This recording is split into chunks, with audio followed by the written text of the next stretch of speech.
Well, it's much more fun this way. Oh. Okay. So, with that being said, there is no longer any 30-second countdown. B. Let me turn my mic up. The red light is on, and I'm not referring to the light that Netflix has flashed upon the WWE universe. I am talking about nor the flashing lights in the back of Brian H's background on his set. I see it.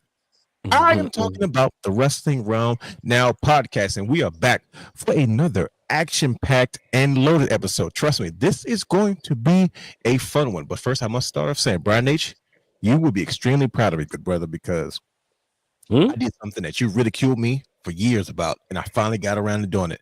I organized my hard drive. We did the first show, and we were there for an hour and a half looking for files because, thank you. Brian is like, bro, you have got to organize your folders, bro. Damn. I said, my bad, bro. You know what it is. But it's a new day. And I'm not talking about Kofi Kingston and Xavier Woods returning to Raw next week. I'm talking about the Wrestling Realm Now podcast, live and in living color in 2025. Yes, some things have changed, and yes, some things haven't changed, but one thing has not changed for sure and for certain. We are about to get down. We have plenty to talk about tonight. We have to get into, what do we have to get into? See, I got my notes now. Oh, yes. We had to talk about a brand new Intercontinental Champion amongst the women. You see how I spent that one? History in the making has taken place. Not to mention, we also have to talk about the debut of Penta, Cielo Miedo on Monday Night Raw on Netflix, as well as the main event of tonight's show is who will win the 2025 Royal Rumble. There's quite a few wrinkles in this one, but we are going to break it down. No pun intended. We're going to get into it. Ladies and gentlemen, let's get it.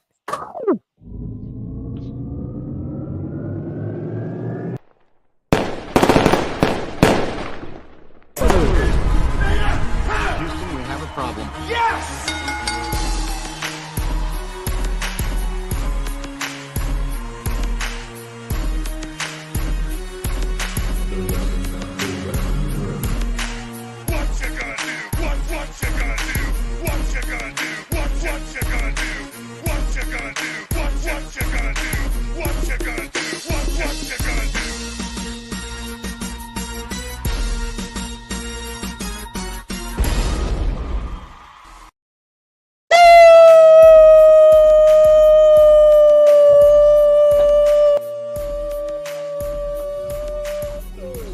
In 2025, we'll sit different. Welcome to the Wrestling Realm Now podcast, where we take a deeper dive into the world of professional wrestling.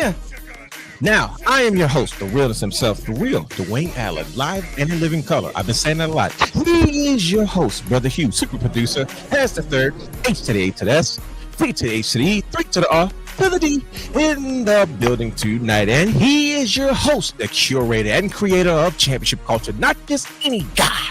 The belt guy, Brandon, the guy in the building, and he is your host, the founder, the creator of the Wrestling Realm, and still, in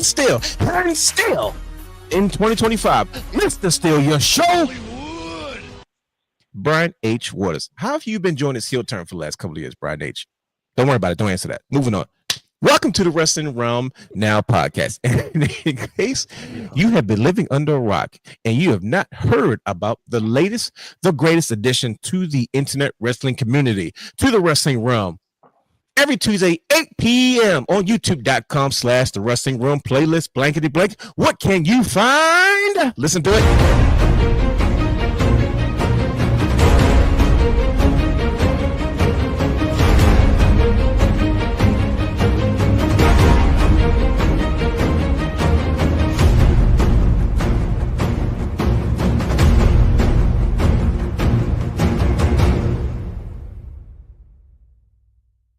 Drink it in, man.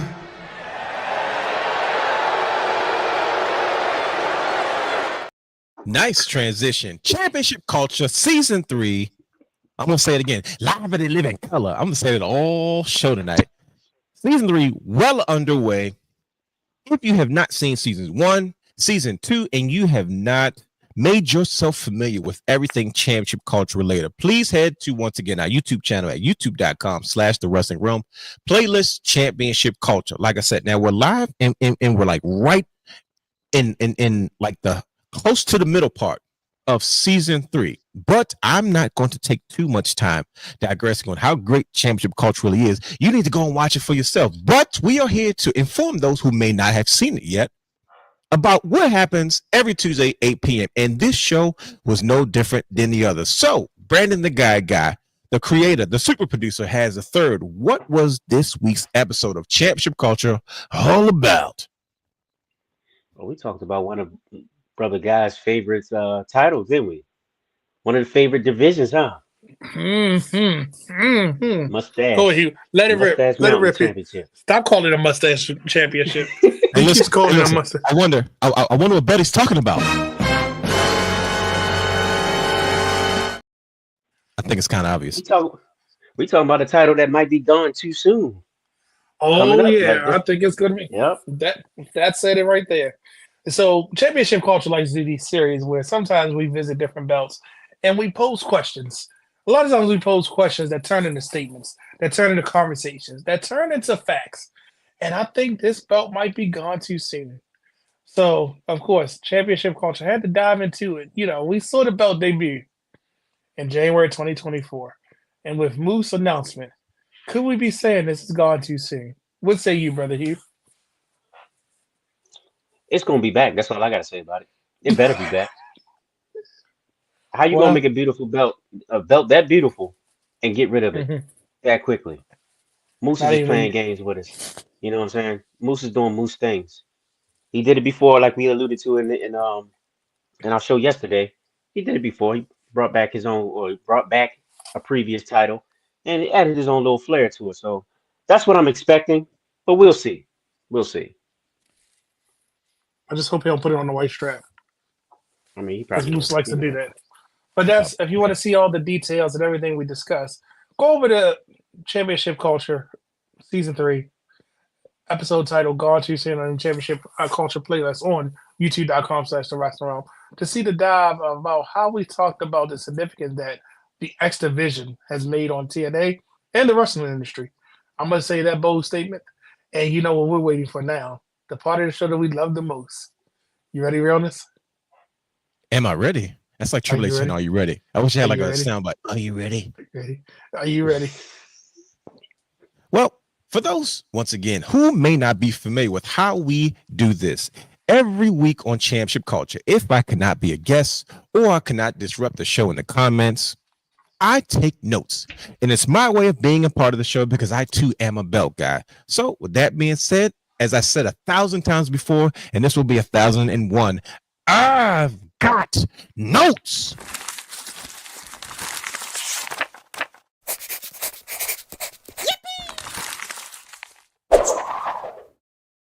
Shout out to Brian H. He hates this noise. I've disrupted the audio. My apologies. Well, like I said, sorry, Brian H. I've got notes. So every week I take notes, and this week was no different.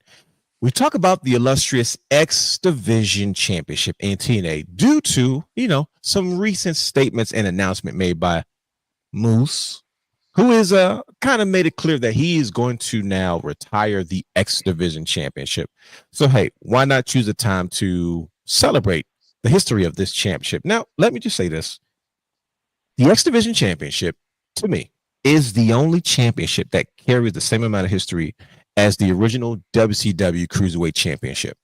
I know we've had light heavyweight titles. We've had other Cruiserweight championships, from that moment and in the past and, all those moments. But I feel like the X Division Championship was a special championship that kind of took us back to an era that I feel like the WWE and other promotions around the world have always tried to replicate and not necessarily have garnered the same success since then. But the X Division was different. It was an introduction to an unknown weight class of championship, but it was a certain style that kind of became its own thing. So with that being said, the history was already laid out on the show, but there was a comment that was made in reference to the X Division style being outdated. a fan chimed in, and I thought about it, and I said, okay, well, I kind of get where he's coming from. Like, I understand the nature of the comment is because what was kind of regulated to what we consider cruiserweight or lucha or X Division style wrestling, it became kind of widely spread as we've had more performers of smaller stature, right? The wrestling business changed, and pro wrestling standard wasn't always, big mini men slapping meat. You know what I mean? And the cruiserweight kind of section became more widely spread across, especially the independents, with a lot of smaller talent that was kind of just making their own case for themselves. But as you can see, it has become almost the norm in what we appreciate, especially in the style of wrestling that we see. But I don't think that it's necessarily outdated. Now, here's what I will say. I've always appreciated what the X Division has brought. Now, of course, the history of it has its ups and downs. It's been through 2 company changes and, a handful of ownership changes as far as the branding and the company that it was a part of. But I will say, I was never a fan of guys who weren't of a certain stature or a certain style holding the cruiserweight championship. Holding the X Division championship. So Samoa Joe was the exception. He was the one that's like, wait a minute, why is this dude holding the X Division? But then you saw him move in the ring. It was like, oh, okay, he's different. He can do it all. And that was kind of the allure of Samoa Joe when he first got to TNA, because he came into TNA as a big deal. He was a Ring of Honor guy, right? And I didn't know who Samoa Joe was until he got to TNA. And I'm like, who does this guy think he is? I've never seen this guy before, but they treat him like he's a main event talent. He's headbutting Kurt Angle and all this other craziness, and he's beefing with Sting. I hated Samoa Joe's guts, but he grew on me. And that's exactly what a promotion should have done, is you treat new talent like a main event star, because even if I disliked him, I had to respect the fact that he was one of their young and up and coming talents. And at the end of the day, I remember who the heck Samoa Joe was. Now, when Abyss and all these other guys have it, all the way to today, was someone like Moose. Not my cup of tea. I think we're going too far, but the prestige and the history of the X Division Championship will always hold its ground. I agree with you, Brother Hugh. Moose has done this before. He originally changed the Impact Championship to the TNA Championship, and Christian, the belts got lost in translation with Kenny Omega, and Christian wouldn't got him back and it retired, but then somehow TNA came back. I'm not here to get into all that, but there you have it. I do believe that the X Division Championship is not gone. I just think that Moose is about to moosify his moment and, do whatever he does. But I do think that eventually it will make its triumphant return to a lot of fanfare, because sometimes absence makes the heart grow fonder. As much as I'm going to be absent with this notes. Ha! Something different. See, I threw it in front of me instead of behind me. So there you have it. If you want to catch the entirety of that episode, head over once again to youtube.com/The Wrestling Realm, playlist Championship Culture. And not only can you watch this episode of season 3, but you can catch up on all the other episodes that you missed. And do yourself a favor, go back and watch season 1, season 2, and the special episodes, including the holiday unboxings where we see a Santa guy. He brings some joy during the holiday season by unboxing new championship titles, because that's just what he does. He's Brandon, the guy, the Belt King. So there it is. But you didn't answer the burning question, Realness. Sure. What's the burning question? Which version of the X Division title do you fancy the most? Probably this latest version. This latest version is really, really cool. I was a big fan of the original version of it, because it's just something about it. And then I enjoy all versions of it. Even and not that stupid Intercontinental version of it. That was dumb. Everybody hates that one. Yeah, that's dumb. And then they made it worse by making it green. Yeah, and then the merger with that whole Global Force Wrestling era, that it was so much confusion and it wasn't cool. That area, but they've never given me one that I've not enjoyed. And like I said, if I were ever to make it rich, I wouldn't tell anybody, but there would definitely be signs. So if you see every version of the X Division Championship somewhere in a house that may or may not belong to me, let's just say God has been good. Nobody said God wasn't good. Coach Prime. So there's that. Like I said, some things change, but some things don't. But let's talk about a few of those changes. Like I said, as we enter 2025, the wrestling realm is evolving, and we are adding things to make our show more fun and to expand the brand. So we have a few announcements once again of some things that we are adding to the brand this year that we want to let you all kind of get first dibs at. So we are expanding our content. We are diversifying. We're going to do a lot of fun things going into this year, and not just this year as it carries into the years to come. But let's talk about a few of those things. Wrestling Realm Documentaries. This is the new house.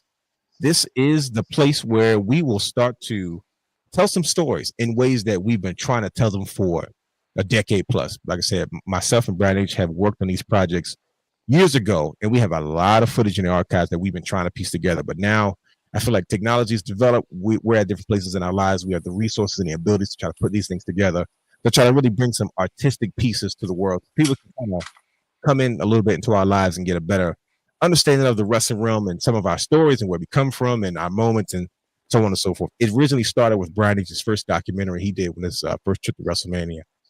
And I was always a fan of just the concept of it. I mean, it was such a fun idea. Like I said, I give Brian H all the credit because it was his idea. And of course, I steal all his ideas. So I said, I got to do one myself. A lot coming on. And it's not just that, but it's going to be a variation of that. So this is what is coming to the brand starting in 2025 is Wrestling Realm Documentary. So be on the lookout, stay close to the social media pages and listen to the shows. And, as things kind of progress, we'll definitely, keep you informed. But this is definitely happening. It's coming. It's been a long time coming. It is definitely on the way. I'm excited. This is going to be a lot of fun. But also what's going to be a lot of fun is, guess what? We're expanding our palette. We are on YouTube. We are on Shorts. We're on all types of things. But we officially have a new Instagram live show. Now, what is Wrestling Realm Live? Wrestling Realm Live is just any opportunity for us to go on Instagram Live and have any particular show about anything. Who knows what it could possibly be about? But it's a place where we can get some short form content directly to the people and just go right there and have these conversations. The Wrestling Realm was built on conversations, and we started turning on cameras and letting people come into these conversations as well. And now we're going directly to where the audience is as technology changes, as people changes, as time changes. So Wrestling Realm Live will just, like I said, it's definitely coming soon. We're probably going to do a kickoff show just to kind of set the tone for what it is and just kind of get people used to it. So stay close to our Instagram page at Wrestling Realm. Don't forget it's 2 W's when we start going live and having our Instagram live shows. But this is the branding of what you will be seeing when we go live on Instagram. It is called the Wrestling Realm Live. So this will be exclusive to Instagram Live only. That's why it's literally for Instagram. So yeah, nothing else coming in 2025. We're also expanding into our vlogs. We've had fun with these. Championship Culture took New York. Brian H had the camera out. He made it happen. And we also took a trip to another trip to New York to Black Wrestling Fest in 2022. But the vlogs are always fun, especially when the brothers get together and we travel and we make towns and we do stuff. But as we try to once again diversify our content, this is something that we're trying to push a little bit more. So I know most people may not be used to this consistency of us doing this type of content, but this is the realm that we are embarking in. And we're here to make up mark, have some fun. So definitely be on the lookout for more vlogs that we have coming to our YouTube channel. Once again, as you see at the bottom of the screen, for those who are listening, youtube.com/The Wrestling Realm. Also, a brand new segment that I mentioned before. This will be a new alternating segment entitled Unpopular Opinion. This will be a brief segment that alternates each week where each brother will give an unpopular opinion at the beginning of the show, and it just has to sit there. No arguing, no back and forth. You just have to deal with it. So once again, this is created so the people can get to know the brothers of the wrestling realm just that much more. So they know the realness. They know the guy. They know Has the Third. They know Brian H. Hollywood. And learning about these unpopular opinions will tell us a lot about our personalities, just so you can get to know who you are listening to, because it's the people that invest in you, not necessarily the show and the content, but it's a piece of yourself. But unpopular opinion should be a fun one. Well, I've been saying this for 1,000 years, and I'm assuming it's coming out in 2025. The Wrestling Realm presents Realness Reacts. It is no longer exclusively on Patreon. It will be on the YouTube channel. But that's how long ago I came up with this idea, and it still hasn't been done. But yes, the Realness will be unhinged.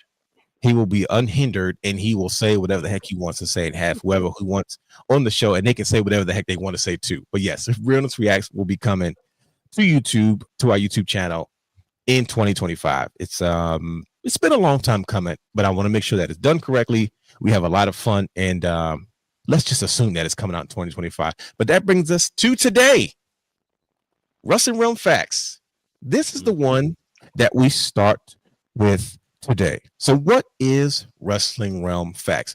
Okay, there's a couple factoids about the wrestling realm. Each brother has these ideas. They have their own personalities. They have their own likes and dislikes, all of the things. But these are going to be facts that you are going to learn about those who you are listening and watching to. So today we start with Wrestling Realm Facts. Next week, it'll be Unpopular Opinion.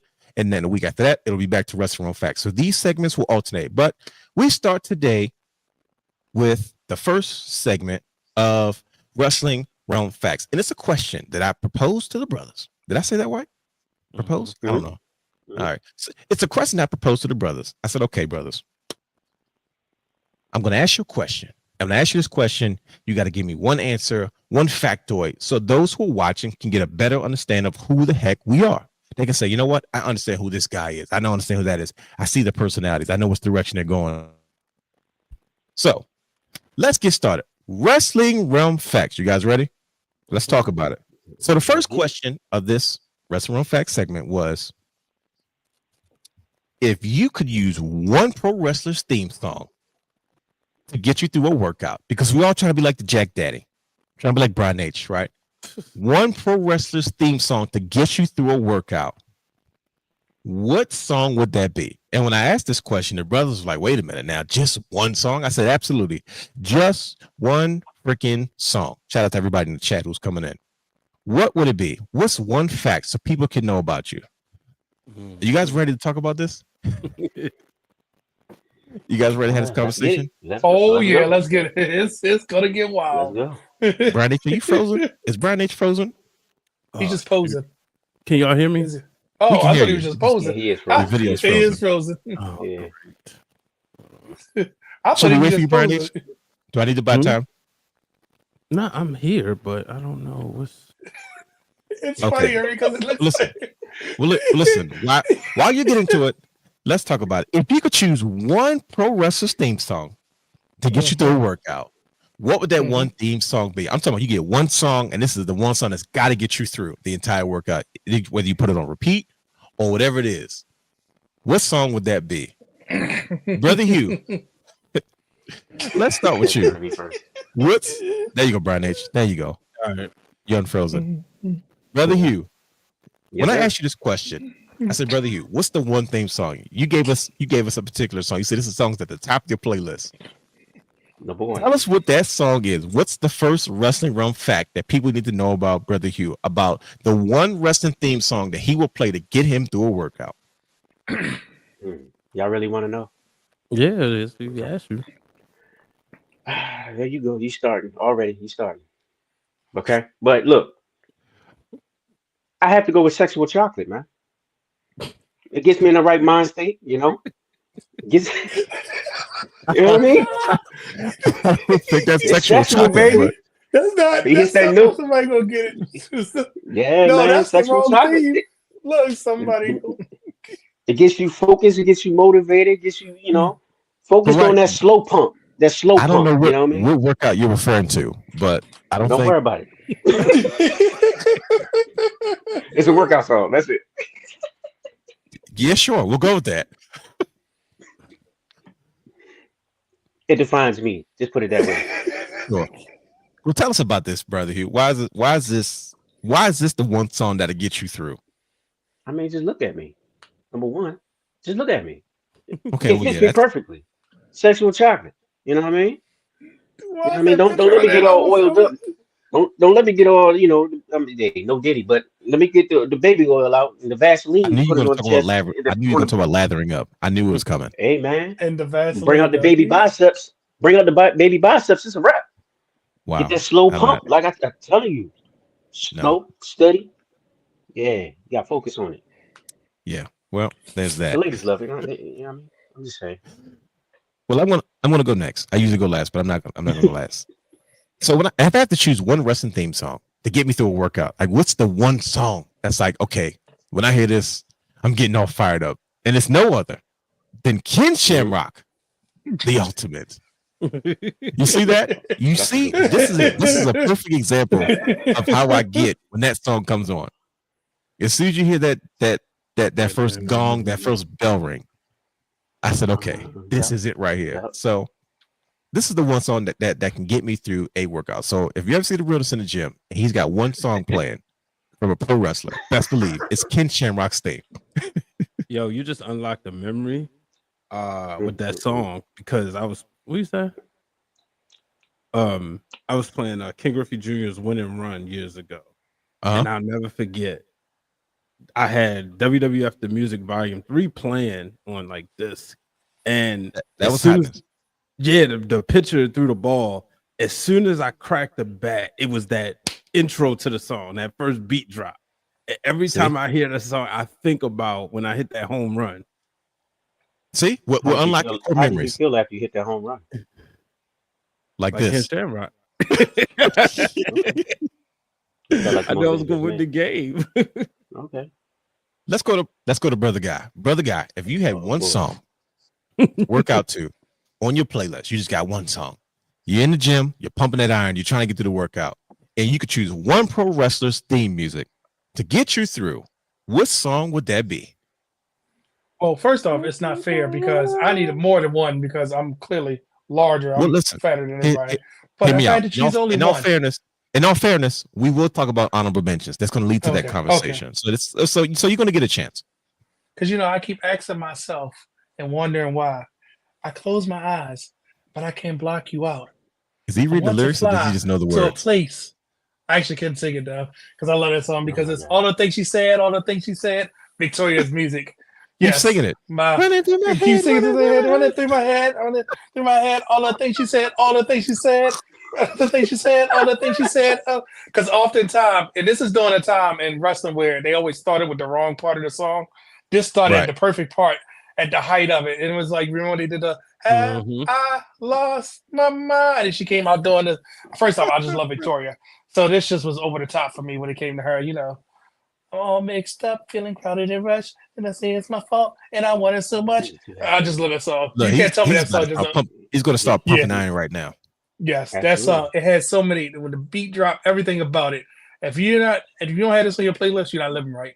Because this right here, first off, Victoria, I love you. But this song was perfect for her. I hated when they changed it to the I ain't lady to mess with. I was like, I don't want to mess with you right now. Go back to the other song. You know how you always say you don't like change? This was the perfect song for her. So, yep. Shout out to Tattoo for that song. Maybe had some licensing agreements or some issues or something. I don't know. Yeah, I didn't want to believe that growing up. I just was mad that they changed it. Now that I know that growing up, it probably does. But I love that song. So what were all of the things that she said? I remember when that song first came out, how excited Brother Brandon was. I had to see that. I went for a Tattoo on CD. I definitely did. It was in my car on repeat. I had it too. All the things you said, all the things. I don't know nothing else on the CD. But I definitely got it. Am I totally lost? Am I I had no idea that was her theme. I was familiar with the song because I was an MTV guy, so but I did not know. It had to have been a white boy who gave me. It was definitely a burnt CD that I had. And it was on there. Yes, because he gave me the CD just because. No, it wasn't. It was Brandon Harley. Yeah, shout out to B Ryan. B Ryan. Yeah, that's close enough. Yeah, because so that's close enough. That's my brother. I just seen him a few weeks ago. But no, that he was into that song also. And I was thinking about everybody was. It was a hit. It was everything. And it just takes you back to Victoria and her greatness, hitting the widow's peak, winning the women's championship. Everything about it was just like, this is perfect. Nah, I still got beef with Victoria because she beat Trish Stratus. I ain't like that. Let it go, Brian H. Okay. Nah, yeah, it's okay. Like she's a beautiful human being. Like she is a beautiful human being. You gotta love her. When I met her, I was so beautiful. Happy. She was always sticking the thighs. I enjoyed Victoria. Yeah, that's crazy. And then when she went to TNA and was the motorcycle and the black leather, I was like, how do you get hotter just because you're on a motorcycle? But she overall is a good person, and it was great that this was her first theme that we were exposed to. So, are you gonna be all right? Because you talk about Victoria, you start to sweat a little bit. Look at it. He got to take a sip of water. You good? Y'all know I'm gonna get to the show. You got your rag? She does follow me on Instagram, and she does like anything I post about her. So she does love me too. I think she loves me too. Hopefully we clip this off in the first segment of Wrealm Facts that she knows this about you. So brother guy, we might got something going there. Yeah.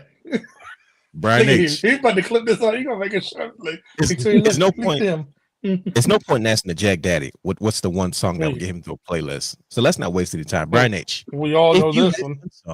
If you had one song that would get you through a workout, which I'm sure you probably have played this on repeat to become a Jack Daddy, what song would it be? Became the Jack Daddy.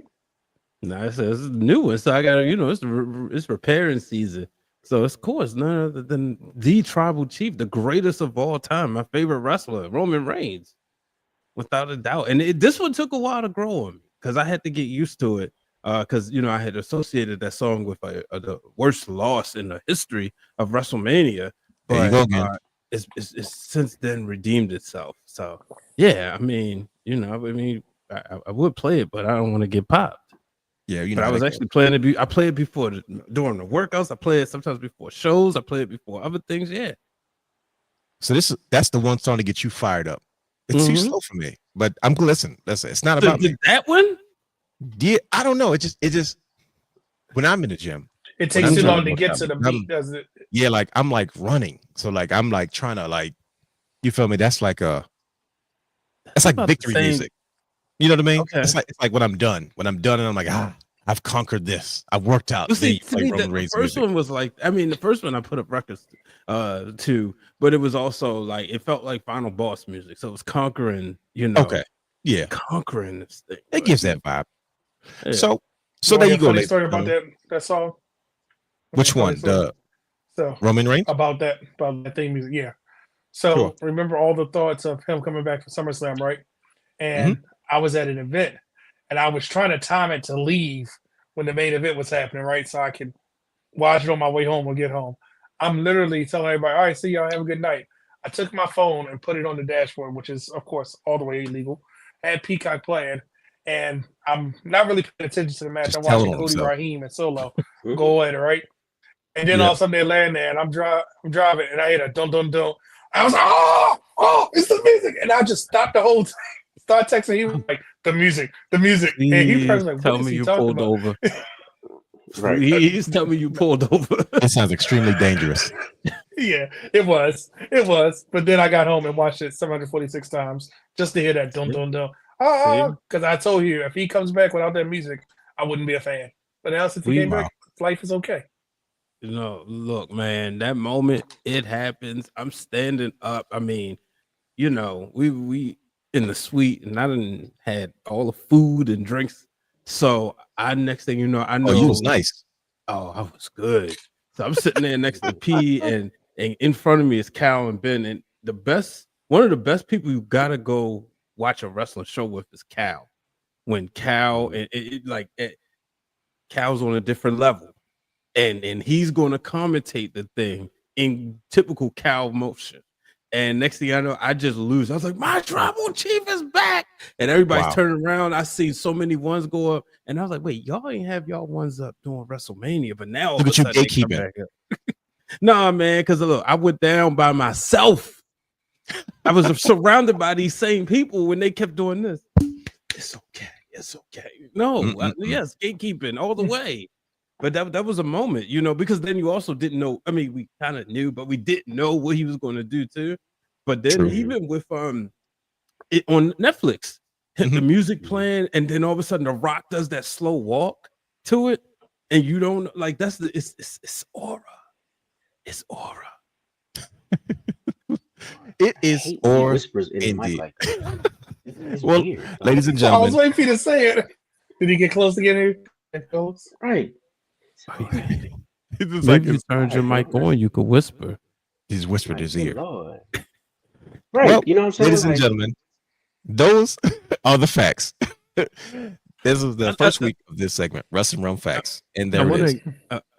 My bad. I want to acknowledge Mike Dunn saying Edge's theme music powers him up in the gym. Oh, good. Yeah, okay. Yeah, let's put that up. Who's Edge? Is he talking about Cope? There's no Edge. There's only Cope. We acknowledge Cope. No. So, but that's actually a good one though, Brian. It is. I have an unpopular opinion about that song. I still don't get why it's universally regarded as the greatest wrestling theme song.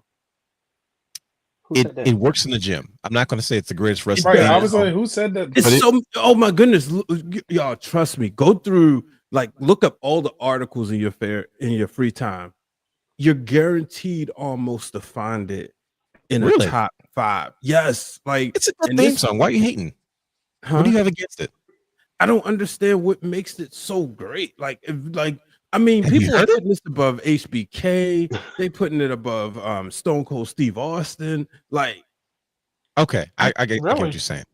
Like yeah, in terms of music, I like it, but I get what you mean. Like in terms of like what makes it the greatest wrestling. theme yes. song. Okay. Because it's such a hard thing to do, but it's almost like, why? You know what I mean? And maybe I don't know. I'm still trying to figure that out. Now, even now, I mean, it's not touching Cody's.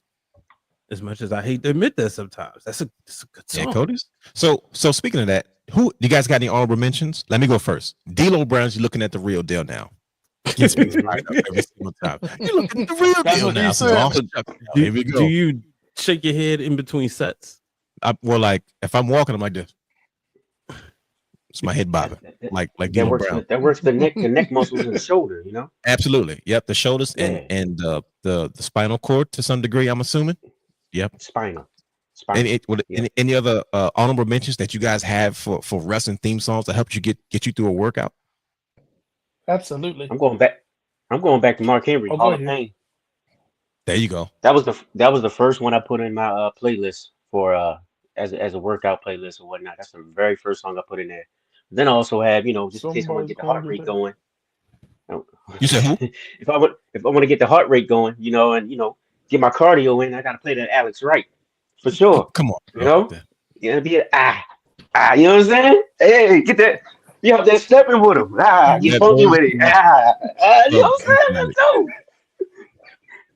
I Yes, wish I would see sir. Brother you just start randomly walking to it and start going. Just hitting the Alex Wright music. What's gonna happen? I'll tell you another good one. The Brood. You can't work out without the Brood's music. The drums. Gangrel's music. Gangrel's theme music. That's a good one. Bro, you just I'm sorry. So you triggered another bad memory. Sorry. Oh, See, first You we had a know good memory. Now we Please have bad tell me memories. y'all was feeling my same disappointment at WrestleMania 39 when Edge, quote unquote, Brood Edge, didn't have that music, but he had the nerve to have it at SummerSlam. Yes, like what the like you got this tight process, Brood Edge, and I'm like, okay, but he just came out breathing hard. Yes. Yeah, I don't think they went about that the right way. But yeah. I mean, it's all good though. See my. So since you came to, can I give two? Because I asked you. Yeah, that's what I asked. It was the honorable mentions. I loved Never Gonna Stop. When they Zombie. Hold on, you breaking up? Whose music? It was on Forcible Entry. Never Gonna Stop Forcible Entry time with Rob Zombie. That's when WWE did Forcible Entry. That whole one with all the different things. But you cannot have a playlist working out without having Shinsuke Nakamura's music from New Japan. His theme, boom, boom, boom, boom. Because when the beat drops, yes. We're gonna talk about the time that he came to the ring and he had strippers on, he put one on his shoulder and walked down. Which you can't find that video anymore. That was old school Shinsuke. That's from back in the day. I tell you, another thing that I know, Brother Hugh didn't want to bring it up, but Dolph Ziggler's themes, all his themes. I got all his music. Yep. No, just the latest version of it. I'm here to show the world. No, not Nick Demuth, but the good music. Okay. I'm here to show the world. The good one. That's a good one. The good one. Jeff Hardy's "No More Words." Yes. Gotta have that. Sir. Yes, sir. Oh yes. I tell you another song I like. SmackDown's "Born to Run" theme music from back in the day. We Were Born to Run. I like that one. I have that. I have the Miz's on my playlist. The Miz's music's on my playlist. Gotta have that on there. Yo, that was my walkthrough Morgan State music. See, told you. It's good stuff. I've been walking campus with that playing through my beats. Because you got to remind yourself sometimes. You know what I'm saying? It is what it is. But yeah, that's why you had that bop. That's why you had that little bop when you walked. So he was going. I always wonder why you walk through campus like that. He was going to get his hit back, Brian Age. You knew it was coming. Mm-hmm. So, like I said, we got to move on. So those are the facts. This is a segment we'll be doing. Like I said, we're alternating. Next week, you will hear some unpopular opinions. So there you have it. Wrestling Facts. Get to know us a little bit better. Next week, unpopular opinion. But it is time for us to start the show. Let's get into the meat and the potatoes. So let's ask our co-hosts, Rocky Balboa and Apollo Creed, to help us ring the bell. Want to ring the bell? Ding, ding.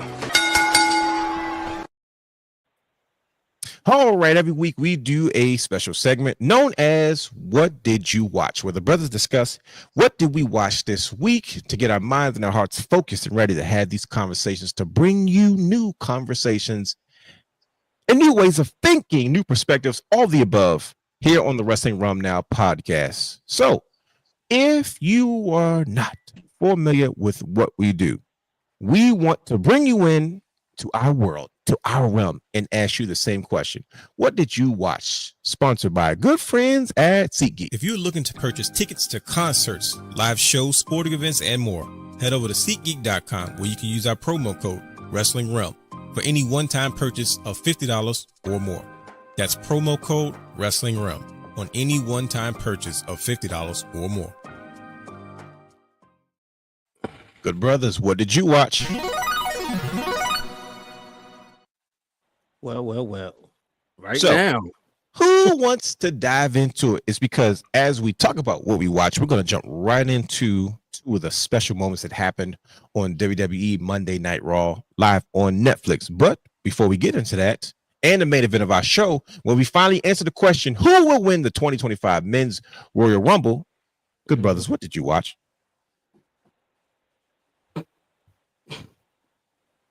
So you want to go first? Who's going first?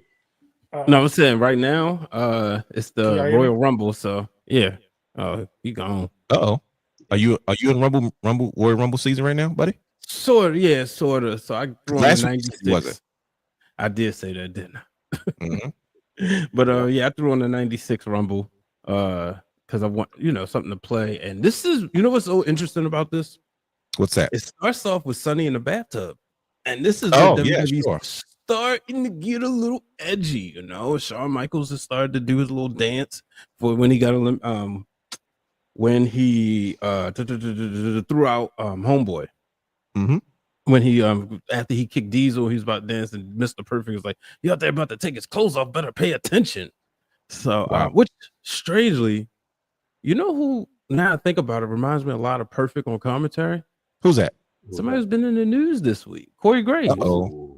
We like to talk about the Bobby Heenan of it all, or that quick wit, but the way he talking. Granted, maybe it's that. Well, it's not really a pipeline from Minnesota to Pittsburgh.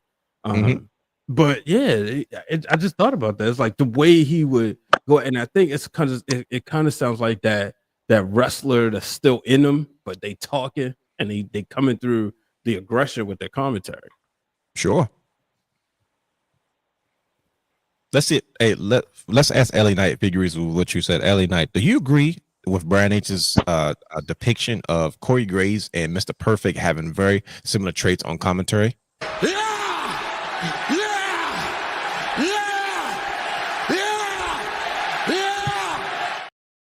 LA Knight agrees with you. He ain't lying.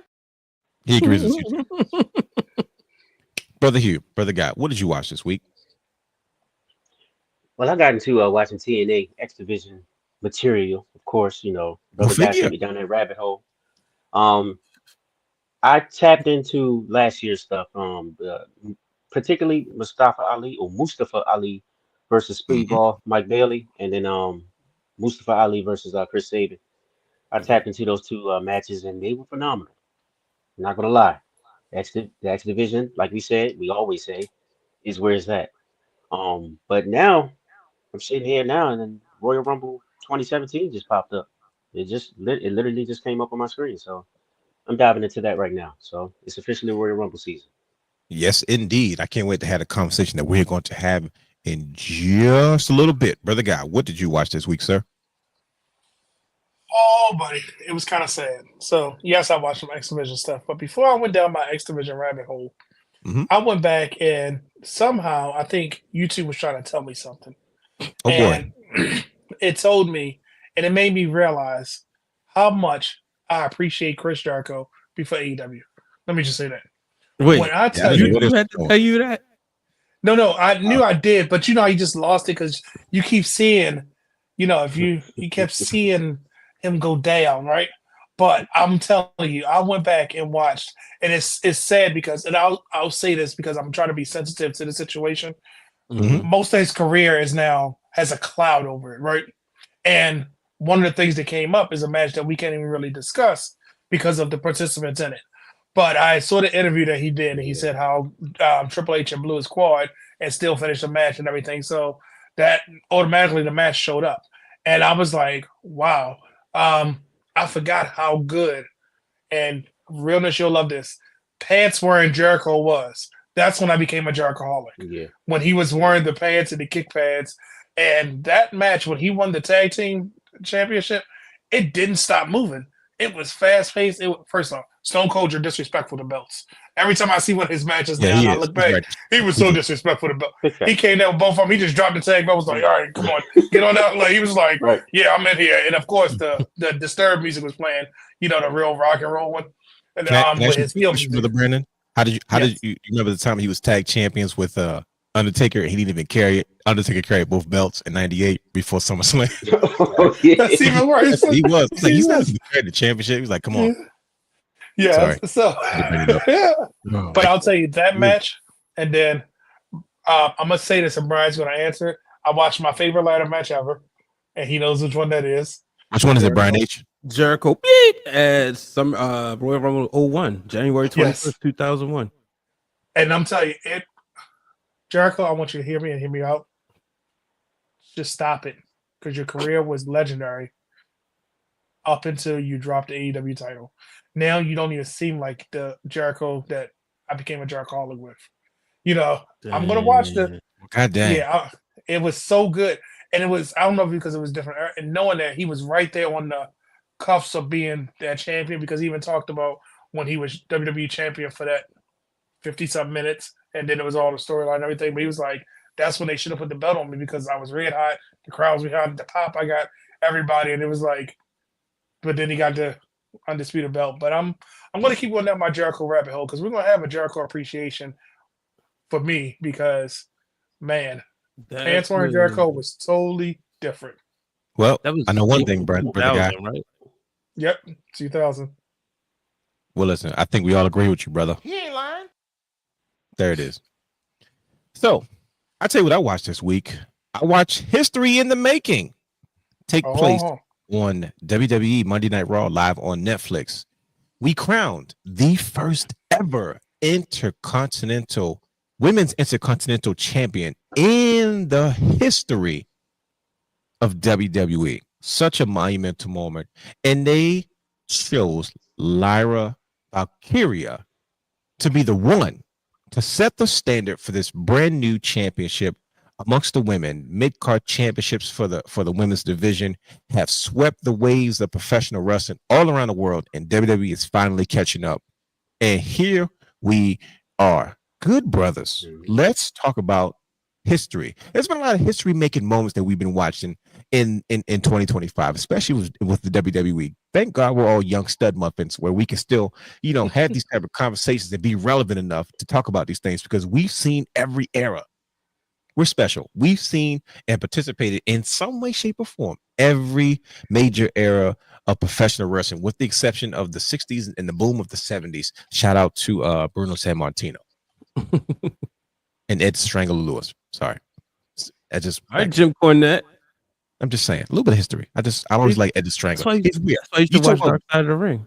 No, I'm not going there. I just keep watching my history of the World Heavyweight Championship. That one you'll enjoy. Yeah, okay, I'll watch that one. He brings a good history lesson. And he still hates Shawn Michaels, even though he gave his life to Christ years ago. But it's okay. Yeah. We watch history. I'm not watching Dark Side. Did you watch Ready to Rumble? No, you didn't. So I'm not watching Dark Side. It's gonna. I don't know how long it's gonna be. I've seen that before, though. No, you have to watch it now, though. That was the agreement. I will. Because I don't know how long it's gonna be on Tubi. But anyway, we watch. Right, I watched WrestleMania 9. Well, I watched WrestleMania 9. You can watch Ready to Rumble. Anybody tell you do that? Yeah, I had to because I wanted to see why I was. I know you. I would I know you can't. wouldn't like it. Brian I H. Brian H. I can't kept wait to fucking go my to Vegas braces. to give everybody like a like an old A school WrestleMania MGM night tour. Studios backlight tour of what he calls This is WrestleMania where it great. is. This is the Mecca. This is It's where it probably happened. it's probably going to be a dumpster on the grounds where they had that WrestleMania outside in that parking lot. Anyways, Wow. Right. let's talk about Right. the ladies. We don't want to steal their moment. Talk about WrestleMania 9 and that garbage fire. Anyway, because it sucked. Because it sucked. So we have a new Intercontinental Champion. This is a very different vibe from the Women's United States Championship. We had more of an established star that was kind of, laid the groundwork early on in her career that kind of cultivated to that moment. Versus this, we have a fresh face. We have someone that's very young, very talented, and she has been chosen, hand selected to carry the reins of the history and the lineage of this new championship. How do you guys feel about Lyra Valkyria becoming the first women's Intercontinental Champion of the world in WWE history? They man all these adjectives. I was gonna say it get longer and longer every time you say it. It's history. You got to slap some respect on it. Bro, it was fine, but if I No, mean, don't do that. Don't do no, that. you No. need it. I'm trying to use your Like, favorite that off. tune up the band. Here's the thing. Go ahead. Uh-oh. This is gonna be good. I can feel it. When I you can look feel it at in my the chest. whole tournament, if you look at the whole tournament, it would have been 3-4 other names I would have picked. What names? Put you on the spot. What names? Okay. Zelina right. Vega, Shayna Oh. Baszler. Oh, I would have Zoe picked them Starks? before. I was Hell gonna no. say it's always yeah. One what you got Zoe. against Zoe Starks? Right. Huh? Yep. Two Never more. against Zoe. Mid. Two more? Yeah, you said 4 other people, right? I said like 2 or 3. Okay, that's fair. You said Shayna Baszler. You said Zelina Vega. I'm cool with that. Go ahead. This is getting good. Those are 2 other people I would have put in that position, right? Okay. Shout out to Krista B. She did like a deep dive on her sound off about this. And one of the people she named that I didn't agree with was Natalya. I didn't want to see a former world champion. There you go. That disrespectful stuff. No, Why see, not? this is why. For the first one, because you Okay. didn't do that with the United States one, and I wouldn't have wanted to see that. Now, in a feud, yes. Her go back and get it, yes. But I just didn't want to. I wanted to see it with somebody who never wore singles gold before. And I felt like with somebody like Zelina, she has the charisma that would have got this over. I felt like Shayna Baszler has the different type of charisma. And to speak on Selena, I don't mean to interrupt you, brother, but she also has the fan base. She has a huge following. Boom. They like in cosplay, in the Twitch world, in the gaming world, and professional wrestling. She has a huge following. Yeah. And so that was the thing with Lyra. I'm excited to see what she do because guess what? To be honest with you, I didn't want the North American Championship on Kalani Jordan, and now, she's in like my top 5 favorite wrestlers down on NXT. She went out there and made it work, and she's not right away, but she'll be, I believe she'll be an NXT Women's World Championship. So this is one of those things I'm gonna wait and see and hope to be proven wrong. But I wasn't excited about this. I wasn't really excited about Dakota Kai either. I know she has a big fan base. Wasn't excited. I just also felt the title didn't have enough heat. Like the US title, you kind of knew it was Chelsea Green's to lose, but you also had the way the ladies was going at it. It felt like they was like really going after something. This felt like an afterthought. And I hate to feel that way, but I wish it kind of had that same heat. Sure. There's definitely like a different level to it. But yeah, we got to move forward. So, but how about you, brother guy? How do you feel about history being made? We have our very first women's WWE Intercontinental Champion of the world. First time in history, Lyra Valkyria. I have to take my time pronouncing her name because I don't want to mess it up. So there's a couple things that I had to think about going into this match, right? When we crown the women counterpart to the men, it always seems like we go opposite the spectrum. Chelsea was the complete opposite of what Shinsuke was. At the time, Obafemi was so dominant, we went with a happier-go-lucky Kalani, right?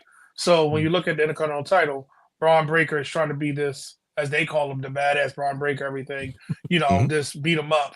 So who better than the plucky, young, happy to be here got the crowd participating because Dakota Kai kind of feels flat when she comes out. And this is the first time in a long time she's felt not that she's there to take the pin. So I felt like I was going into it like, I don't know who's going to win until I'm watching it. I said, oh, she has on blue because she had to take the photo shot. I mean, the photo shoot with the belt. She's winning. And it was the weirdest analogy. And I was like, okay, I'm happy that it's her because now, just like Becky has her name etched in history, just like Rhea, these international stars have a stake in the claim to being the first in history, which is a good thing. I'm just excited for the fact that we have these because now they're going to be in different spaces at different time to give us Mhm. the entertainment along with the wrestling. She's shown that she can wrestle because Dakota and her put on a heck of a match. I was thoroughly impressed because, and I've said it, I thought Dakota could only do things with Tegan Knox because that was some of her best work. But it was like, okay, if this is her dance partner, I'm perfectly fine with it. And I'm kind of glad they did this bracket totally separate than SmackDown because it gave you a different feel. And Raw and Mhm. SmackDown should feel like a different feel. Right. Now, you might hate when I say this. If Returning Star comes back and gets it, it's going to instantly have that pop. Like you said, Realness. Well, if somebody has it, it's going to put a surge in it, and it might make her an afterthought. The only reason Becky didn't feel like an afterthought when she lost her SmackDown Women's title is because look who she lost it to, another up and comer to try to keep them going. You know Mhm. what I mean? So I hope that they keep this going where it's a thing where we can see this and Braun Breaker on the same show, or both on the same show, or maybe a vignette for one, a match for the other. It doesn't always have to be on the line, but I'm happy that we got the equal counterpart, but it's completely opposite because it adds a different dynamic. Okay. How about you, Brother Hugh? How did you feel about History in the Making? We saw it. We watched it live. We can go back and watch it as many times as we want because Raw's on Netflix now. Lyra Valkyria, the very first women's intercontinental champion of the world. One of my favorite championships, by the way. Well, first thing I thought was when the week before, when 2 weeks before, when Dakota Kai came out for the semifinals match, Mhm. I listened to her pop or the lack thereof, and Don't I do was that. like, okay, no, I'm just being real with you. Like Mhm. when I saw that she advanced to the finals, and then I listened to the pop that Lyra got as she came out to the ring, for her semifinals match, and she won. I was like, all right, let's be real. Dakota Kai, she's a Triple H girl. Mhm. She'll give you a good match, but I really can't see them putting the belt on her right now because Mhm. she's not over with the fans. It didn't seem like There's no in investment that right now. city. Yeah, in that city, it didn't seem like she was over. You heard Yeah, more cheers, and you heard that the fans were more invested in Lyra as opposed sure. to Dakota with the whole woo woo and all Can I that. ask you a question, Brother Hugh? Yes, Do you sir. think that was done on purpose to help get Lyra like over? Like they purposely didn't put her in with someone that was considered equal amongst the fans? Like was it meant to be kind of, one-sided? I don't I don't think they actually did it like that on purpose. I think if anything, it was more of a thank you to Dakota. She's been there Okay. for a while. She's been busting her Sure. butt. Unfortunately, she's been through a couple of injuries, Yeah, a and lot of setbacks. she hasn't really been able to do anything since her NXT days, right? And in Mhm. NXT, she was good. She was great. She put Yeah. on some good matches, right? Yeah. So I think it was kind of a thank you to her. Mhm. It didn't make sense to have someone like Io Sky who, come back up after she was just in the title match with Rhea, or in that whole situation with Rhea and Liv. It just didn't make sense because we see her as a world champion right now, right? Put people like So EO Sky on or um I'm sorry, Kyrie. with Kyrie. Kyrie Zane in these type Tarzan, of yeah, matches. It's not fair because people have to follow these matches. So I'm just yeah, saying. right, absolutely, absolutely. Mhm. But ever since they brought Lyra back or Lyra up from NXT, Yes. they've been giving her opportunities to shine, and she's been delivering in matches, but she hasn't been able to get over, get that Connect, one that pivotal connection. win that'll put her over. You know what I'm saying? Ooh. 'Cause- Okay. So this was finally her chance to get over with the fans. They finally gave her the strap. They finally gave her the rock and was like, look, do what you do. This is your chance to shine. Becky already gave you the rub. You lost. You went back and forth with her with the NXT title. Mhm. She gave you the rub. We trust Becky. Becky is the man for a reason. And Mhm. like you can't forget, a while back there was a bunch of graphics going out on the internet, basically saying like, this is the new. She's a part of the new Four Horsewomen Oh, at okay. one point. So Yeah. hey, she finally got her rub, and I just hope she does the best with it. I think that was the right Okay. choice, honestly. Okay. So, like I said, Lyra Valkyria, congratulations, by the way. History is no small feat. So this is the beginning of so many opportunities available now for the women who are professional wrestlers to kind of make their mark in history and do some special things. But as we continue with what did you watch? Come on now, you know what we got to talk about. We got to talk about it, brothers. My boy, he showed up. He finally made his debut. Penta, Miedo, Zero Fear, Penta L0, Pentagon Jr., whatever you want to call him, finally made his debut in WWE. What in the world? Looking like La Parka from 1997. Yo, who said that? It was freaking, who said it? It was freaking Bronson Reed. Yeah. Yes.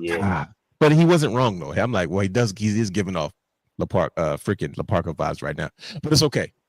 Penta finally makes his debut in San Jose, California, out of all places, and he put on a clinic. I mean, I've been a Penta guy for a long time, and I can't tell you how ecstatic, how happy, excited I am to finally have him in WWE, and more importantly, we're going to finally get a WWE version of a Penta action figure. And the guy Magic who originally created his AEW action figure, guess what? He works for Mattel now. So he's going to get his hands on the first Pentagon action figure in WWE history. That is another story for another day. But besides the trading card. Yeah, right when they signed with Topps is back on WWE trading cards. Trust me, this is a great time to be a part of this company, especially on the second week of WWE being on Netflix. You know how many times I went back and watched this Pentagon match? Quite a few times because it's live and it's on Netflix now. But good brothers, I digress. How did you guys enjoy the debut of Penta? Seattle, Miedo. I'm not gonna put the fingers and stuff up because that might mean other things. But yes, Penta L0 making his debut in WWE. How'd you guys feel about it? Did you enjoy it? Because everybody went crazy for it. Netflix even tweeted about it. Everybody's like, "Wait a minute, we found the next one." Oh man! Go ahead, you got it. I was just saying, man, just real quick. I've been paying attention to Penta, but I'm not gonna sit up here and say I was the biggest Penta fan. He was kind of like the accessory. I wanted to see this Kenny Omega match at All In. He was facing Penta.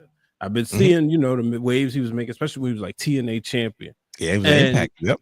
Yeah. So what it was just kind of like back in, when you was growing up watching WCW and, let's say Chris Jericho arrives at WWF. Like, okay, this is the guy. Like I watched Jericho in WCW, but if I didn't, I was strictly a WWF person. Like, oh, so this is the guy everybody's talking about. And he delivered. And I knew he was going to put on a good match. But I mean, him and Chad Gable just went out there and it just felt like a big deal. I think there was no better way to debut him. It was not even with the ring, like just the aesthetics of the arena, the aesthetics of the new Netflix, it made sense. And so this is exciting. Absolutely. Brother Hugh, how'd you feel about my dog Penta making his debut in the WWE? All right, well, I go. It was definitely exciting. I mean, I was a little thrown off by the music. I guess it's going to have to grow on me. Music was a little bit whack. I ain't gonna hold you. Yeah, right.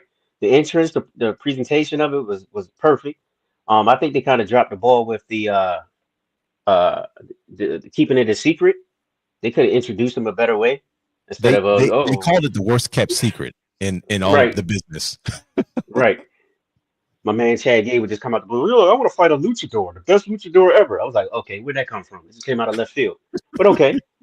But the one thing I mentioned is during the match, I said to you brothers that he had a great dance partner, Mhm. and that made his debut that much better. I deemed Chad Gable the new Dolph Ziggler, the guy that is there, that's going to deliver no matter what. He's so good that sometimes it seems like it is bad for him, right? You hearing this, Brian H? But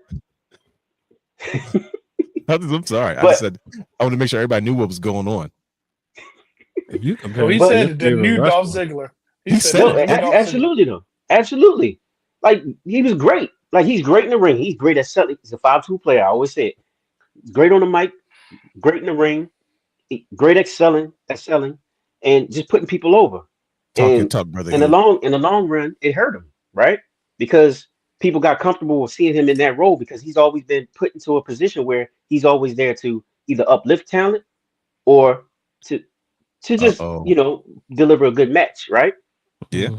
And I want so much more for Chad Gable, and hopefully we get it this year. Maybe he can get a title on him. But we're going back to Penta. At first, it seemed like something was a little bit off, and I think you alluded to it in our chat. You said something about the size of the ring. The size Maybe of the that's ring. it. Yeah, maybe it's the nerves. It looked like he was fumbling a little bit, or maybe he was a little winded or whatnot. But he got over it and he delivered in the match. And I'm gonna be real with you. And Brandon and I talked about it. I didn't even know that man could talk. Bro, I didn't either though. I didn't know he spoke fluent English. I'm not trying to be like I don't remember him. Like what? Every time I've seen him globally. Now I didn't watch Lucha Underground, and I know he did a couple of like if you understand Lucha Libre wrestling, we talked about this before. They have a certain telenovela connection to it. That was the whole point of like Lucha Underground. People weren't familiar with it, but it's like, that's how they did their storylines. So it's like, it wasn't like about backstage segments. They really had like these soap opera like things to tell their stories. And and I know he did a couple of things in that, but I was not familiar with him. And just for a while, look at Vaughn said, talk about his mic skills. Penta's mic skills over Ricochet's mic skill. I didn't realize you gotta chill. Wow, that's crazy. Yep. Yeah, but one other thing is, go ahead. My fault. No, go ahead. Finish. No, I was about to say one other thing is, I mean, they picked a perfect place for him to debut, right? San Jose. Yeah. So I mean, come on now, like, and then also you just hear so much passion somebody said San Diego. in his promo. San Jose. It was San Jose. It was at San Jose. Yeah. Look at this. There's a rebuttal. But yeah, did you hear so much passion in his promo tomorrow? I mean, tomorrow. He did. He cut a very passionate promo, and I was like, I didn't know he had that in his bag. I mean, I felt like I thought, Brother Hugh, honestly, I thought we're gonna get to you, Brother Brandon. I thought we was about to get some type of. I thought he was gonna go X-Pac on us and start ripping AEW about his brother, like free Ray Phoenix. Right. He grabbed the mic and he started screaming, "This is where I belong. This is what I belong." I said, "Uh-oh," and it's getting fired up. But we're not. Yo, I swear, I kid you not. You just said X-Pac, and he just ran on my screen. See that's how the Lord works. 1, 2, 3 kid interrupting and costing Razor Ramon the IC title, the gold dust says Royal Rumble. Classic. We're not gonna gloss over this though. Like this is what he literally said. Because I said, oh wait a minute. If he thinks we're not bringing this up, he's out of his mind. But everything you said, brother, he said. This is the quote he literally said on X. He said, Chad Gable has become the new Dolph Ziggler. He's too damn good at what he does, and I'm afraid that he's going to get stuck and not to get the proper pushes that he deserves. Now, Brother Hugh, I thought this was such an interesting quote that you did. Because first of all, you just mentioned somebody else in the same breath as Dolph Ziggler. I mean, like on that level. Like you said, the 5'2", what you player. 5'2" player. You don't put everybody in that category like that. So when I saw that, I said, wait a minute, Brother Hugh, this is some huge praise coming for you. And I noticed something. I want to settle your fears. I don't think he's going to have the same problem that Dolph Ziggler is having. It's because there's something that Chad Gable has done very well that unfortunately our good brother, Zigzag, Dolph Ziggler, couldn't do all the time. And that was have a connection with the fans. Oh! Yeah. Chad Gable is a loss to Chad Gable doesn't mean anything. One, he's a heel. Two, the way he performs is ridiculous. This guy, he is one of the MVPs of WWE. He's about to have another feud working with one of the young dogs on WWE Speed on X. Like, he's everywhere. But he has created 2 factions, right? He has gotten 2 tag teams over. You know what I mean? I'm like, I don't think he has a personality. He can go in and out of heel. He got killed by the Wide Six and came back to life. I think he is going to be in good shape. But for you, just the fact that you said this, I was like, wait a goddamn minute. This is history. We talking about history with the Women's Intercontinental Championship. Brother Hugh just mentioned somebody else is a 5'2" player in the same conversation as Dolph Ziggler. But all excellent points, though. In regard to that, Gable carries himself. If you just look at him, like he carries, he's a star. He is a star. Yeah, he gets it. Yep. Brother Guy. Pentagon. Now, there's a reason we say we for last. Is because Brother Guy had hope for Impact in his days where the same way we're talking about AEW now is the same way we were talking about Impact during the era in which Penta was world champion, in the era where, I mean, we're talking like Penta and Drew McIntyre and MVP and Samoa Joe and Brian Cage and all these guys were main events in Impact. But this was one of the first times that many wrestling fans were exposed to him stateside. You know what I mean?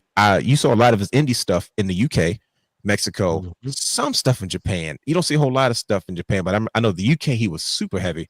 And then for him, you know, of course, in, you know, Lucha Underground, and then for him to come stateside to TNA was like Pentagon's and Impact. He's a world champion. He's one of the main reasons that run he had an Impact was the main reason why I was disappointed with his run in AEW. He did everything in AEW. Don't get me wrong. I have no complaints by any means. He was one of the biggest global superstars by that point anyway. But my only thing I didn't like about Penta and AEW is like, bro, why is he not in title contention? Like, he's a former world champion. He's a global superstar.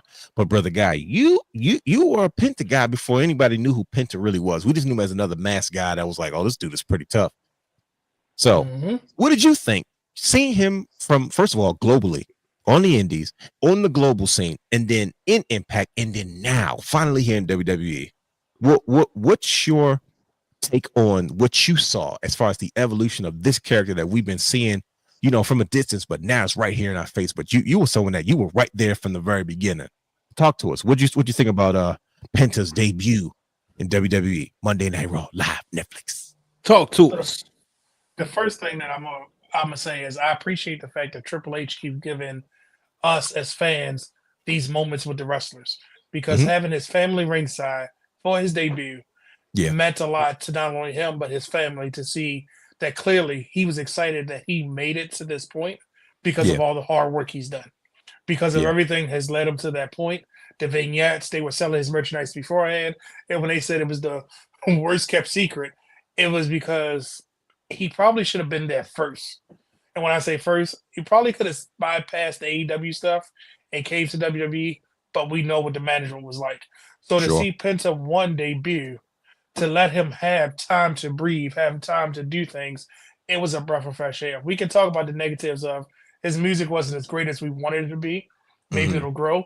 We've seen where Triple H will course correct some music in a heartbeat. So let's hold on to that. Yeah, he's going to do something. But his presentation, his gear looked great. Oh, yes, it did.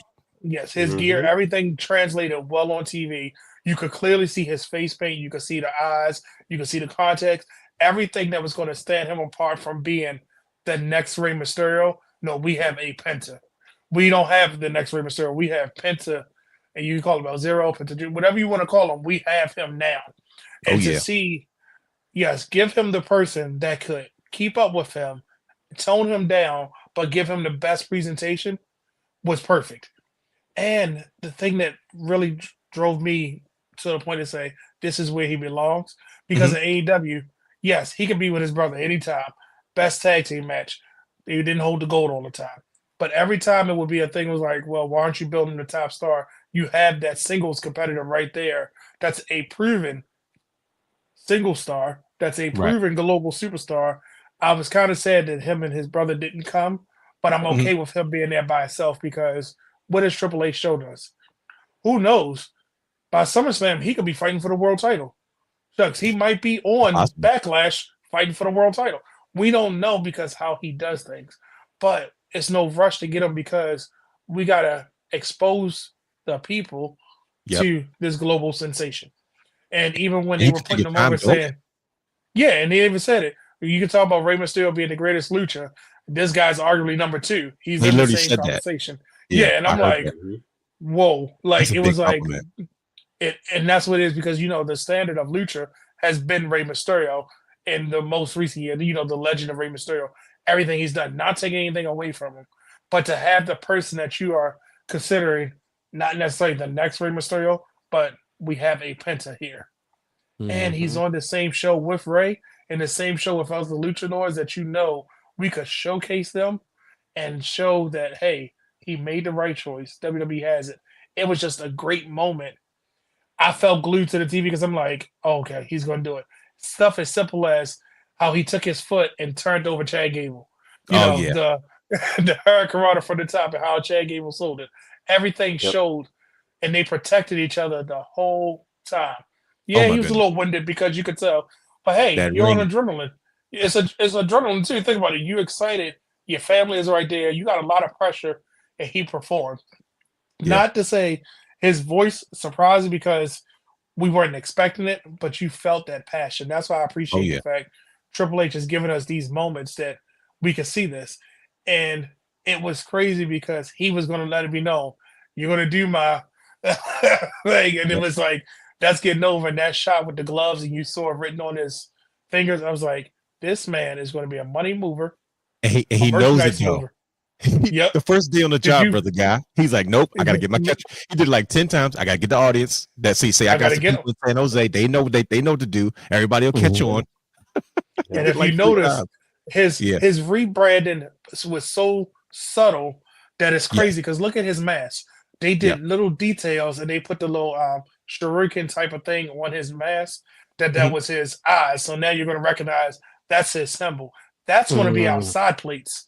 That's what I'm looking for. That's going to be outside. Oh, yeah. You know what I mean? Like, it was like little things like that. I would bring that up. You would already plot the side plates. They go figure. But he was, everything about him, there is no, you want to say, how we say, John Cena, Randy Orton, The Rock, you know how we mentioned all those people of a certain era? We're going to always say in a lucha conversation, Rey Mysterio and Penta. It's no longer who's the next Rey Mysterio. It's going to be Rey Mysterio, Penta. That's what they made that statement, and that's what's perfect about it. So I'm really excited for it. I can tell you this: I bet you people are going to be tuning in and say, "All right, what is this man going to do next?" Because if he gave us just that, what's next? We got to see this now. And the crazy part is, I'm extremely excited for it. I mean, I could not believe it. So like I said, such a special moment. If you're familiar with Penta, on big matches, his daughter would dress up just like him. You know what I mean? Whatever gear he had made, so to have his family front row, he's being treated like a big deal. Remember when his nephew dressed like him and not his brother? Exactly. It's like that tells you that he's cooler. Like, so you're just gonna go with my brother? He's like, yeah, Dad. Sorry, I'm going with Uncle Penta. This is what it is. This is much. And remember, he got a lot of things that I don't want to say. He showed us multiple. He has such a good range. He can be that heel. He can be that face. He can be the person that you're just cheering for. He can change his whole look because remember when he was all black, it was like this is darker persona. I'm saying that I'm looking forward to Penta versus the Demon Finn Balor. That match is going to be insane when they actually do that. Oh boy, if they pull that off. Oh my goodness! Bring back the Demon. I think that's going to be the reason that Finn brings back the Demon for a Penta match. And Triple H is probably going to say, "Go out there and do what you do." And now don't get me wrong. I want to see a lot of other matchups because now that's like you put your bingo card together. That's the match I'm ready to see. Now, if we don't get it till next year or whatever it may be, I'm okay. But I'm telling you, when we see it, when it's happening, we know it's going. Because I saw the internet, the first thing they were saying. Him versus Iliadov. I lost my mind a little. I lost a little bit. I said they're going to kill each other. We can't see this. We don't want. Right. First off, they're going to kill look on each your other. face when I said it. The look. But He's bloody brawls. The crazy part is, think about all the people that are in WWE now that Penta has worked with. I saw nothing but love and admiration from so many people congratulating Penta for his journey. I mean, because it's truly been a journey, and he has earned his way, and he has earned his way into a really, really good spot. Like they gave to the point where, like I said, the room was segments or some spots or some time was cut because of the time he took, but they gave it to him. They gave him a mic. I was like, wait a minute, what are they doing here? They treated him like a star. He had his entire family front row. I said, man, this is a huge deal in San Jose, California. And it's like, why would you not want to think about it? At one point, you were considered not good enough to be in this position, in this company. Now they're treating you saying, it is a pleasure for you to be a part of this, and let us show you already. You here. As soon as you get here, this is how we value you. That's got to be an amazing feeling. You know and we're going to bring your family out for this, put on front row so they can have it, because this is going to be the moment that they're going to. He's just built a loyal fan base from his family. Like he really has. Literally just built a loyal fan base. And they helped get him over. They were out, like you heard them, like you heard his fans out there. And when he was doing his stuff, they had to be the ones in the audience to let everybody, hey, listen, this is what he does. Cero miedo, zero fear. And they're like, oh, okay, cero miedo. So guess what? Now next week, what's that mean? What are they saying? Oh, that's what they're saying. Fear. I'm gonna say it with them because I want to be part of that experience. Because it's going to be cool now. So next week it's going to grow and it's going to grow and it's grow. It's like they knew the assignment. Watch how many kids are going to have the gloves in them, because they're selling the masks already. But if they start selling those gloves, watch how many kids are going to be running around with the mask. I need AJ Styles to get healthy and come back so we can get, because I got a list. I got a list of matches I need to see. I need him to go holler at Shinsuke. I'm not going to get into it now. We got to move on. But yes, I appreciate you guys, all your brothers' perspective on Penta. I can't. If you can't tell how I'm excited I am right now, it's just ridiculous. I haven't had this joy as a wrestling fan since I was a child, and I'm grown. And I'm enjoying. You must heard your voice crack. It's crazy. It's been so long, and we're just getting started. Like the year's just gotten started. We're in the mix. So much going on. I'm looking forward to next week already. It's definitely going to be a to be continued. But once again, shout out to Penta. Shout out to Lyra Valkyria. History in the making on both levels. We're going to take a quick break. We're going to hear a few ads from some more important things that you need to be focused on. And we are going to come back and we are going to get right into the main event of our show. We are finally going to discuss who will win the men's Royal Rumble in 2025. Any surprises, any dark horses, all that and more right after a quick break.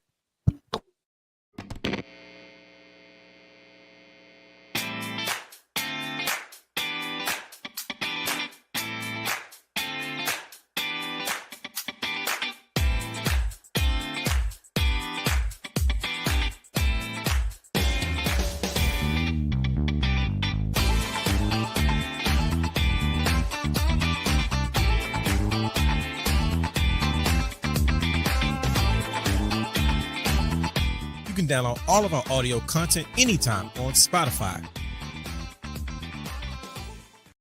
This is Brian H. Waters, host of Break It Down with Brian H. Keep it in 100. Be sure to check out my show each and every week as I take one of the hottest subjects of the week and give my in-depth analysis of it. Or sometimes I just have a question that I invite you, the viewer and listener, in to answer. So make sure you subscribe to the Wrestling Realm on YouTube, and you can also catch it wherever you get your podcasts. There it is, and we are back. Good brothers, we are here now to discuss the main event of our show. Who will win the 2025 Men's Royal Rumble? Now, the Royal Rumble is maybe, 3 weeks out, 3 or 4 weeks out. And I know it's early, but we're the Realm. This is what we do. We're going to jump into the conversation now because there's a few things that I need to discuss. There's a few things that I don't trust. And there's a few things that may be hints about what could potentially come at this year's WrestleMania. But the $1 million question is, how do we get to this point in the first place? Earlier this week, Brian H. did a show. He did a show breaking down Brian H., keeping it 100. And he talked about who will be the 2025 Royal Rumble winner. And of course, if you can't tell by the graphic, who do you think he put at the forefront of the potential winner of this year's Royal Rumble? Of course, it is Roman Reigns. And that's for all those who are listening on Spotify. Yes, he did an entire show detailing and talking about, hey, who is going to win this year's Royal Rumble and why? Now, Brian H., you had a few things to say on that show. Now, if you did miss it, we're going to jump into it real quick. I want to show a quick clip, a quick little mashup of some of the things that you talked about in regard to that, which led us to this $1 million question that we're going to answer today. And who's going to win this year's 2025 Men's Royal Rumble? But this is how we got here to this point. Is it time for the tribal chief to add the Royal Rumble, a second Royal Rumble, to his resume? Is this the most wide open Royal Rumble we've ever seen? That's what I'm wondering. As we get ready, Roman Reigns has sent word through his wise man to Cody Rhodes especially that he is entering the 2025 Royal Rumble. Roman Reigns has declared for the Royal Rumble. And if Roman wins, it's almost obvious he would challenge Cody Rhodes, right? Unless he doesn't. Who could win this year's Royal Rumble? Could it be Randy Orton? Could it be John Cena? Could it be CM Punk? So I'm very interested to see where they go with this. Is this the most wide open that we've seen in years? I want to know, what do you think? Who is the favorite to win the Royal Rumble? Because right now it's wide open. As much as I would love to see Roman Reigns, and this is kayfabe, folks, I want to see Roman Reigns win the Royal Rumble and then go into WrestleMania and defeat Cody Rhodes and regain that WWE Championship that he shouldn't have lost in the first place. Ladies and gentlemen, that'll do it for this episode of Break It Down with Brian H. As we look to see who's going to win the Men's Royal Rumble, how wide open it is. I'm pretty sure we'll talk more about this on this week's episode of the Wrestle Realm Now podcast. But make sure, before I get out of here, because I'm running low on battery, I ain't going to hold you. So that's how we got to this point. We're here now. First of all, let's where we are. Shout out to the edit. Did you like what I did there, right? Yeah. You know, I see. You know, I know we sat in the classes together and whatnot. Shout out to I told you. You know, I told you you ain't like the group projects though. But no, I don't. You know, but see, you see how that was different from what the actual show was talking about. But I got my point across. Yeah, see? There you go. If you want to catch the full episode of Break It Down, Brian, it's Keeping It 100. Head to youtube.com/The Wrestling Realm, and you can catch that video there so you can see exactly what he was referring to. See, I gave you the snippets, but there's certain details that you have to go back and watch to get a full understanding. But before you do that, if you're here watching, we're going to jump right into the conversation. Royal Rumble. Brian H., you put Roman Reigns at the forefront, but you had a lot of twists and turns when it came to your conversation about this. And I'm not going to dig into it. And if you want to mention it, that's your business, but I'm not going to spoil your actual show. You got to go back and watch it. Now, if you want to tell the people what you referred to in regard to that, that's fine. But we are here. It's Royal Rumble season, and this is going to, well, let's put it this way. Usually, this determines what our WrestleMania eventually should either almost shape up to or look like. Now, there's a slight wrinkle because we always have Elimination Chamber right after Royal Rumble, and this is the Triple H era. This is the Netflix era. So who knows what the heck they're going to try to do? They're changing things so things aren't as predictable. They got referees with different color shirts on. They got Pentagon debuting in WWE. It's a lot going on. But once again, the good brothers, the Realm is here to have this conversation. Let's get into it. Who's going to win this year's Royal Rumble? Who wants to go first? Yeah, that's right. That's right. Brian H., you go first. Because this is what you said.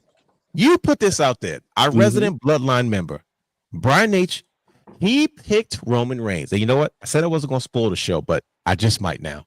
But there's a certain twist that you added to Roman Reigns. It's because you're not so convinced that Roman Reigns is going to re-challenge Cody Rhodes so we can get Cody Roman 3. You mentioned something on that show. You said, hey, sure, it would be the easiest thing to do. Yes, I would love to see it, but is that really what's going to happen? Because now we have all types of business and politics involved in this. It's because you say, well, wait a minute now. We have Netflix. Does Roman Reigns have to challenge Cody Rhodes? I mean, imagine Roman Reigns winning the Royal Rumble and showing up to challenge. It happened again. Now Rodney Anawai is walking on my TV. Here comes Yokozuna. See, I'm telling you, there's something going on in the spirit, bro. I'm trying to tell you, there's something going on in the spirit, right? And you said, you know, we talked about Gunta. It seems like they're stalling with giving him his dance partner. Like, who's going to be the one to make him that guy? And we keep saying, like, what are they stalling for? Remember when Cody first won? Everybody's like, oh, it's boring. And I was like, I think they're just holding off. They got something planned. And of course they did. What if, and you kept saying, Netflix is going to want Roman. You know, you have Cody on USA, or they might try to switch the titles. Why wouldn't they? You know, why wouldn't he go after? This is a fresh championship, and you have Cody holding one championship and Roman holding another championship, or we get a whole new storyline with Gunther and Roman Reigns. Now, that's one of the wrinkles you threw out there. I'm just putting it out there. But straight from you, you tell us, why do you think that Roman Reigns is or should be the surefire pick for the 2025 Royal Rumble? Not to mention, let me not be remiss. Seth Rollins has called this shot.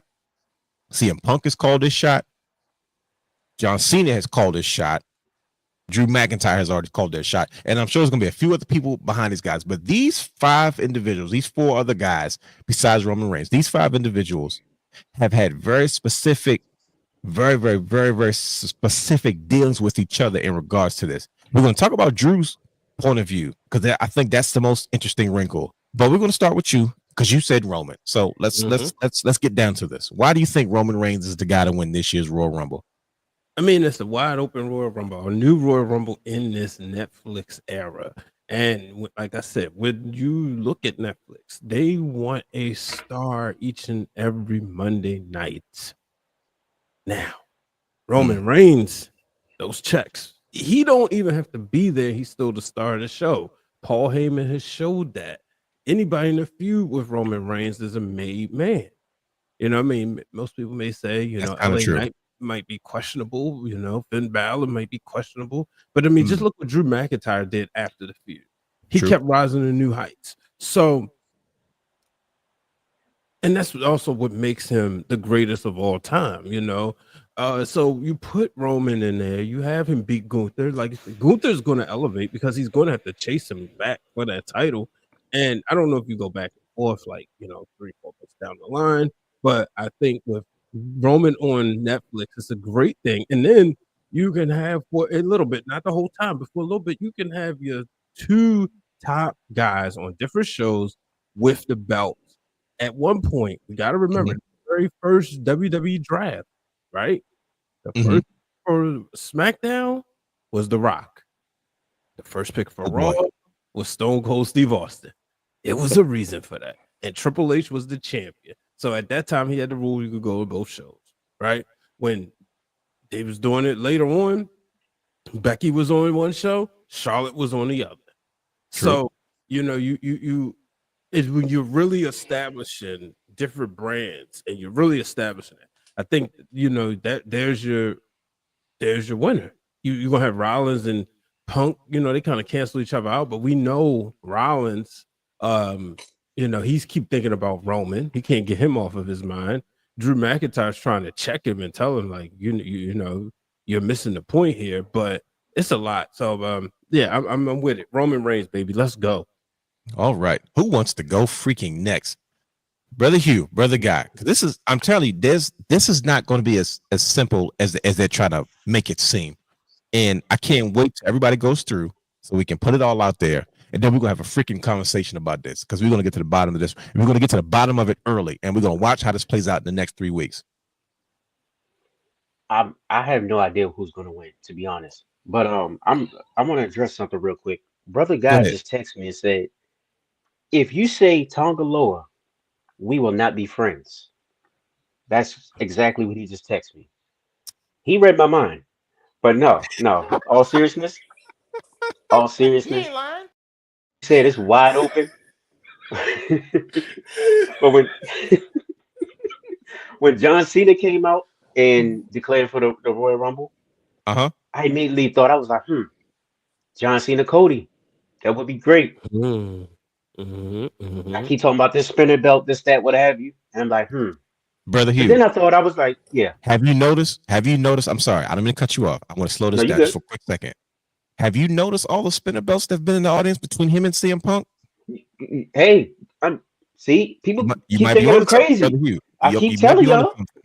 I've been seeing way more spinner belts in the audience all of a sudden with him and CM Punk back. But go ahead. I'm sorry. I didn't mean to interrupt you, but I had to add to, like, yo, you might be onto something, Brother Hugh. Absolutely. But then I thought about it. I was like, Cena winning number 17. That's Mhm. as my guy Dolph Ziggler comes out. Hold on, I got my bad. I had to take a second. Now go ahead, take your moment. We understand. I'm I'm here to still in show my the gimmick. world. I'm here to show the world. Come on, bring Right. it on. All right. So as he wins 17, I mean that's a moment within itself. It doesn't need to Mhm. be on the WrestleMania stage. Mhm. You see what I'm saying? You can put that Okay. in Backlash or any random pay-per-view or PLE, and it's going to Mhm. pop the same way, right? True. So I'm like, all right, that eliminates that. Then I thought about CM Punk, Mhm. a guy who was rumored to possibly win it last year, but he got injured, right? True. Um, he has some, he has a favor in line. You don't know what that is. He Oh has boy, somewhat, forgot about that. maybe a feud coming up with Right. Roman. He's been mixing it up with Gunther a little bit. Mhm. And you have to remember too that CM Punk, he has never won a Royal Rumble, right? Or Mhm. main event CM Punk is WrestleMania. here. CM Punk is here to right some wrongs, right? That's how you get him his WrestleMania main event, right? And You how get is him his, that? How do you get him in the wrestling main event? By him winning the you Rumble? get he wins the Rumble. I have no idea who's going to challenge. I'm thinking Gunther because You gonna parts of me kill wants to him? say somehow. Well, We don't know who's going to have those championships going into Mania. That's the part that's experiment. that's the thing. That's the thing. I'm pretty sure Cody's still going to have his.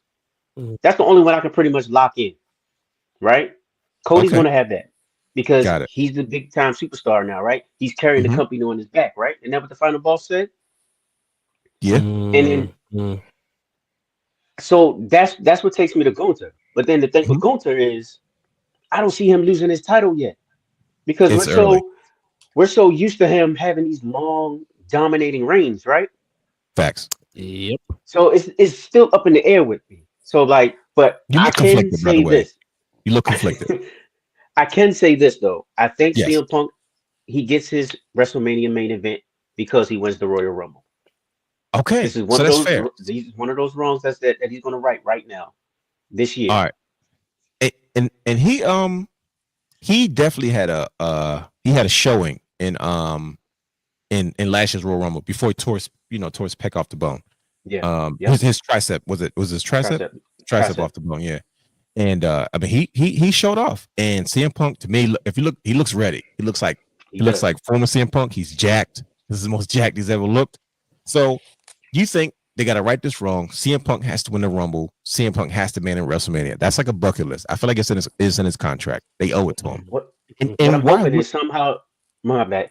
What I'm no? hoping Go is ahead. somehow, some way he does get to Cody and he gets that belt because, like I said, we're gonna get them spinners back. Somehow we're gonna get the spinner between John Cena and or CM Punk. We're gonna get it. We're gonna get John Cena and CM Punk for that spinner or for I'm you know what I'm seeing saying? Something revolving around that. I'm seeing a lot So of I'm spinners, sticking brother. with Here, it. I'm I'm telling you. sticking with Like it. I watched it last week. I said, bro, I'm seeing more and more spinner belts in the audience, and I was like, okay, see, Right. spinners probably up now between, like I said, CM Punk and John Cena are the probably the most famous holders of those championships, obviously. But They got uh, their signature series out. yeah, Made that's out too as buku well. money right off of the yeah. So what's up? Okay, so for safe bets, you're saying that CM Punk they got to right these wrongs.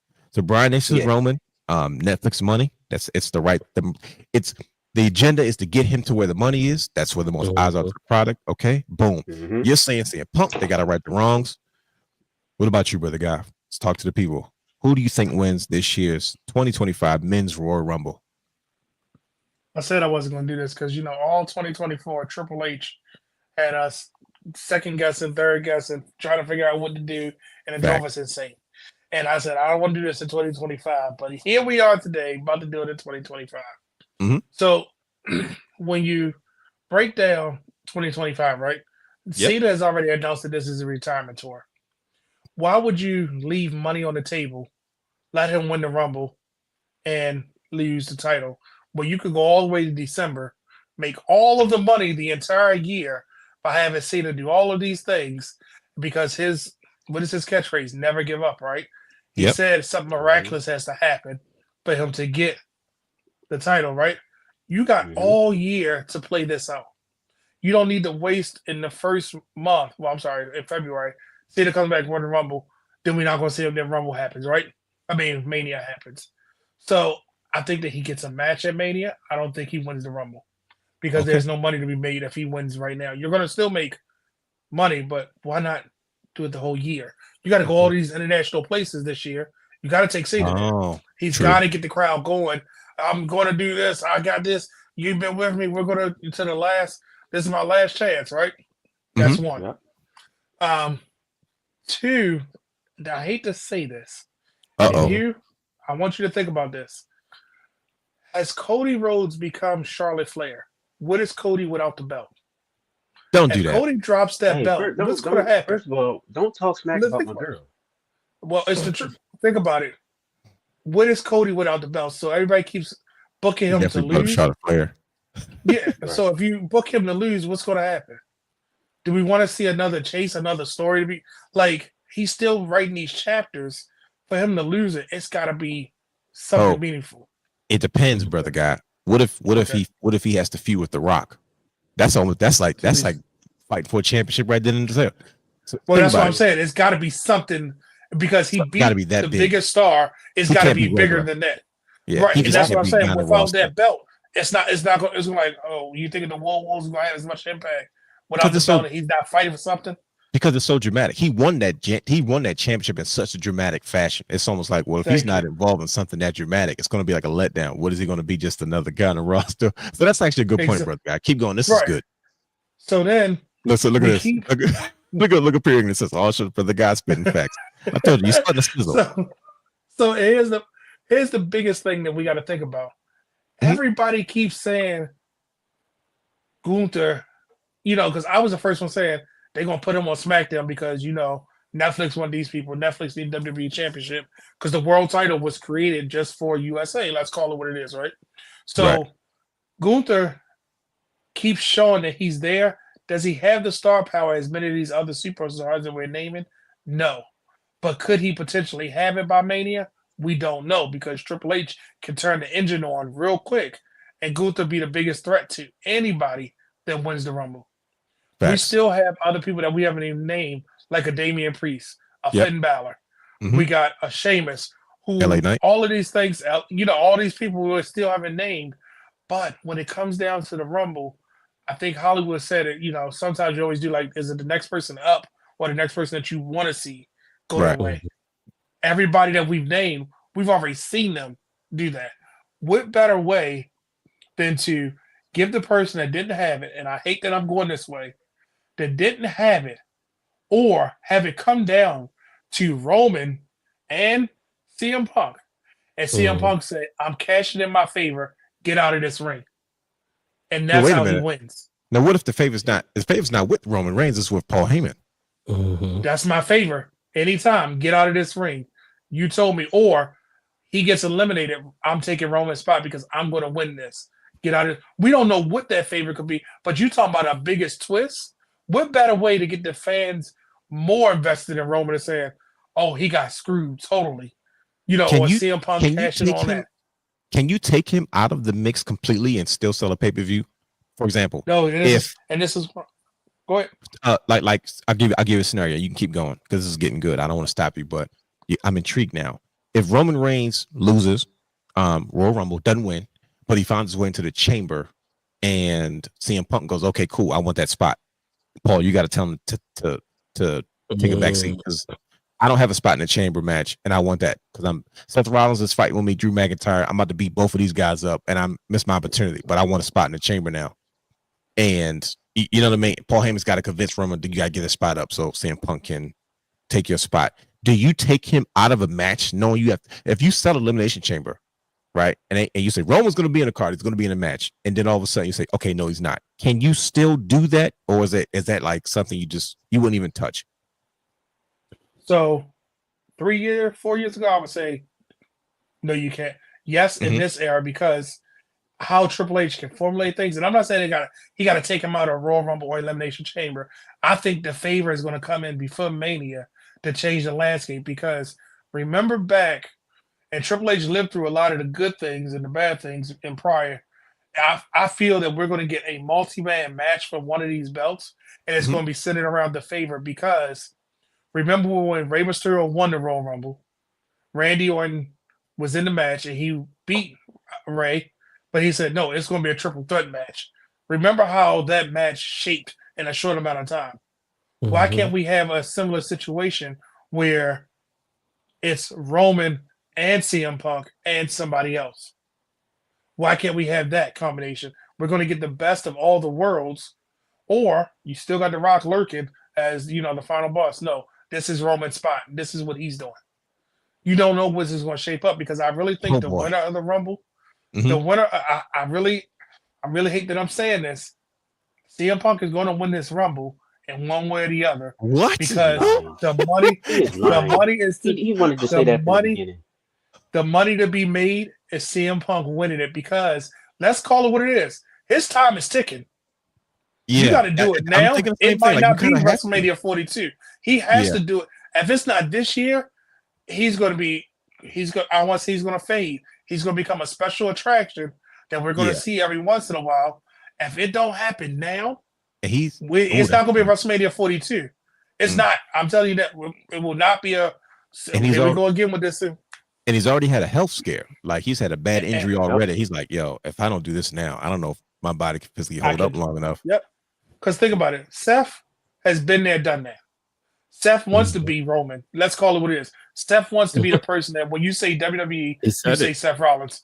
Yeah, he said it. And he said it multiple times. He wants to. He wants to be that person. So WrestleMania 42, 43, 44, 45, Seth Rollins is going to be there to do that. Drew McIntyre, WrestleMania 42, 43, 44, 45. Randy Orton, he might be for 42, and then we might not see Randy anymore, right? He might be winding down in his career, where the only time we see him is at the big pay-per-views that we need to pull a Randy Orton out. You Probably. know, he signed a 10-year contract. He's going to be well protected. Yes. But everybody that's vying for it, we can see them. Put it like this. Seth Rollins headlining the SummerSlam. We need that. Right. CM Punk may not make it to SummerSlam. You get what I'm saying? It might, physically, he might not be able to. So Drew, all these people, Sammy, Kevin, Jay, and even Jimmy, you know, you could build up Jimmy in that time to be a SummerSlam main event, a whatever main event. Yeah, you can do all that. But here's the kicker. CM Punk, it has to be 2025, has to be. And when I say the money is there, he wins the Rumble. The road to WrestleMania for him would be literally promos, nothing. You protect him all the way through, let him keep hitting the gym, make sure he's healthy, do a little running, whatever it may be. Tease the fact you don't know who he's going to cash in on. I mean, not who he's going to call a shot for. Just tease that. We don't need to know. Do like the year Undertaker went to everybody, have him pop up on NXT and make us think that he's going to do something in NXT. Ooh. Truthfully.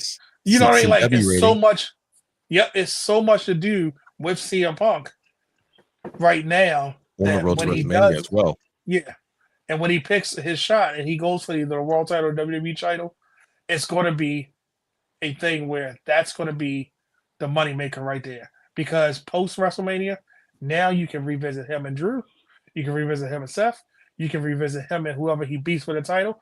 You can revisit him and anybody on that roster, because now you get those special attractions. And when he drops it, thank you. My career was great. Let me go ahead and fade to the background. Break the glass when you need me. There you go. Oh man, didn't I tell you this show was gonna be good? I told you guys. I told y'all. I said, bro, tonight's show is gonna be one of them shows. You ain't lying. LA Knight, you agree with tonight? Do you agree that tonight's been one of them shows after a brother guy just cooked like that?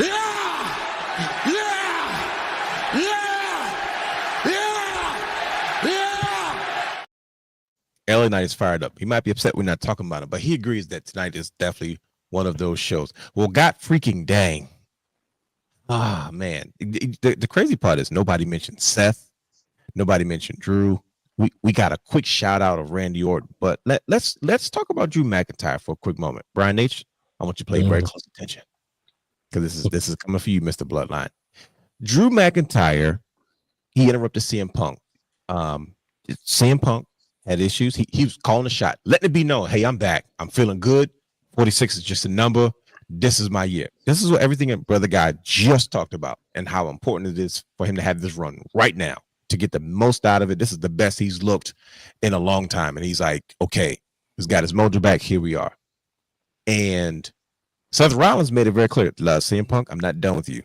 I'm never going to be done with you. And as long as you think you're going to be at the top, guess what? I'm going to be right there with you. So this is how we not going to never be done. Because if you think you're going to be at the top, I'm going to be there too. And you're going to have to see me. Okay, we got that. Drew McIntyre comes out and interrupts. And he goes, you guys are missing the point. And of course, he says, you're so into yourself. CM Punk's ready to fight. Look, man, last time I saw you, you was bleeding, begging for your life. And if you take another step, it's gonna take more than 15 stables to stop, to sew your head back up or whatever he said. And I was like, CM Punk is selling this so well because he's like, bro, he's still selling how dangerous that Hell in a Cell match was. He's like, nah, bro, I'm done with you. If you come any closer, we fighting. Like, cause he's putting Drew McIntyre over. He's letting everybody know how dangerous this dude is. Like, bro, I'm not here to play with you, bro. Like, he's not like, oh, I beat you, Drew. I'm not worried about you. He's like, nah, bro, you take another step, we fighting. Cause I hit you last time, I'm gonna hit you again now. So don't come. And if you want to throw hands, we can throw hands. Seth Rollins like, well, guess what? I died laughing when Drew McIntyre said, for once in your life, Phil, and everything's not about you. I'm talking to Seth. I was like, this is perfect.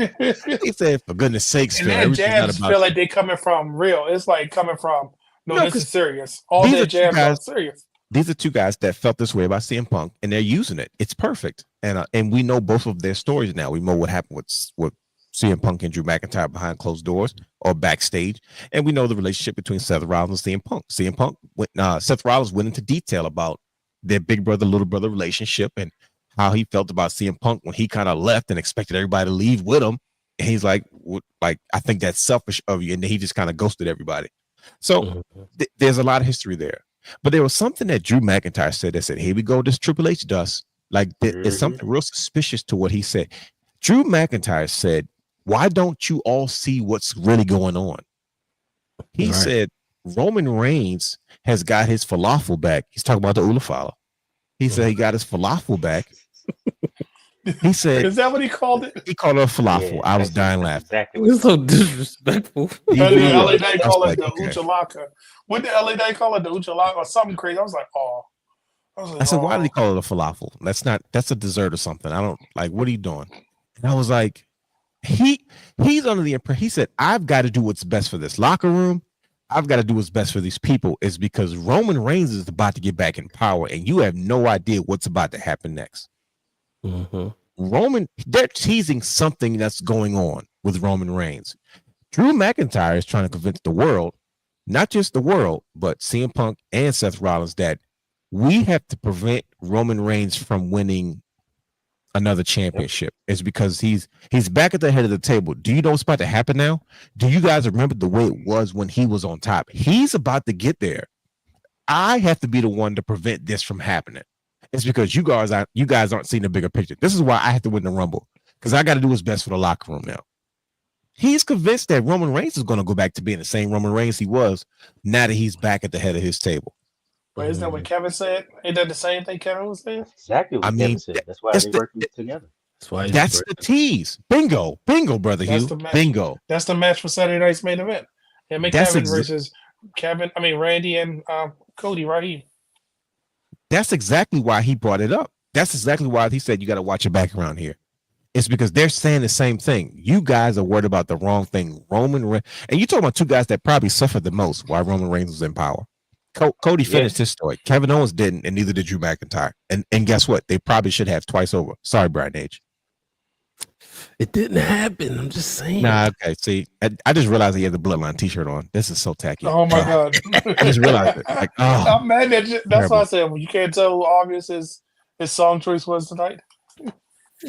are you guys buying Drew McIntyre, or is he just trying to manipulate the people? Is he trying to manipulate the audience? Is he trying to be self-loathing and being a self-martyr in a way where he feels like he has to do what's best for everybody by making sure that Roman doesn't win the Royal Rumble and become undisputed champion again? Because if he does, who knows what another Roman reign, no pun intended, will do to the WWE. He had it on lock. This is a slow build. If I ain't never seen nothing like, bro. To what though? Drew and Roman's clash. Oh like, boy, it's gonna come.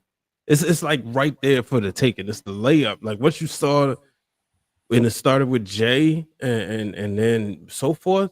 I said, oh yeah, and he made the deal with Solo. And then once Roman get the bloodline back together, he's going to have to go through all of them. And when they finally clash, like this, like Drew McIntyre's show last year, he's so good that he could talk his way into making this a WrestleMania main event worthy match.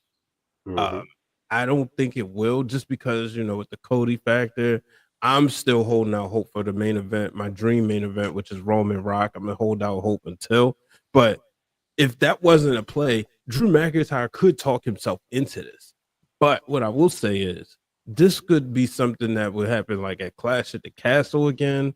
This could happen at SummerSlam. You know, we got 2 nights SummerSlam this year. This could also that is a happen thing this year. I forgot. Yeah, in MetLife.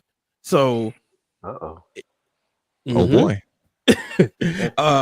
So I mean, and then you got all them other pay-per-views, because I don't think, like, we saw last year. Well, actually, you know what? Maybe not last year, but I'm saying 2 years ago. Well, it was 2022 at Backlash. It was Drew on one side, Roman on the other. Correct. Right? And then, like, this is coming back full circle. Drew, the old Roman Reigns that wrestled Drew McIntyre at WrestleMania 35 and Roman Reigns' comeback match. It's a whole different ball game. And this would be so convincing that you would believe Drew could beat Roman. And I think this could happen in them periods after WrestleMania where most people may think it would slow down. Netflix ain't here to play. They're not slowing down nothing. Facts. Oh boy, what about you, brothers?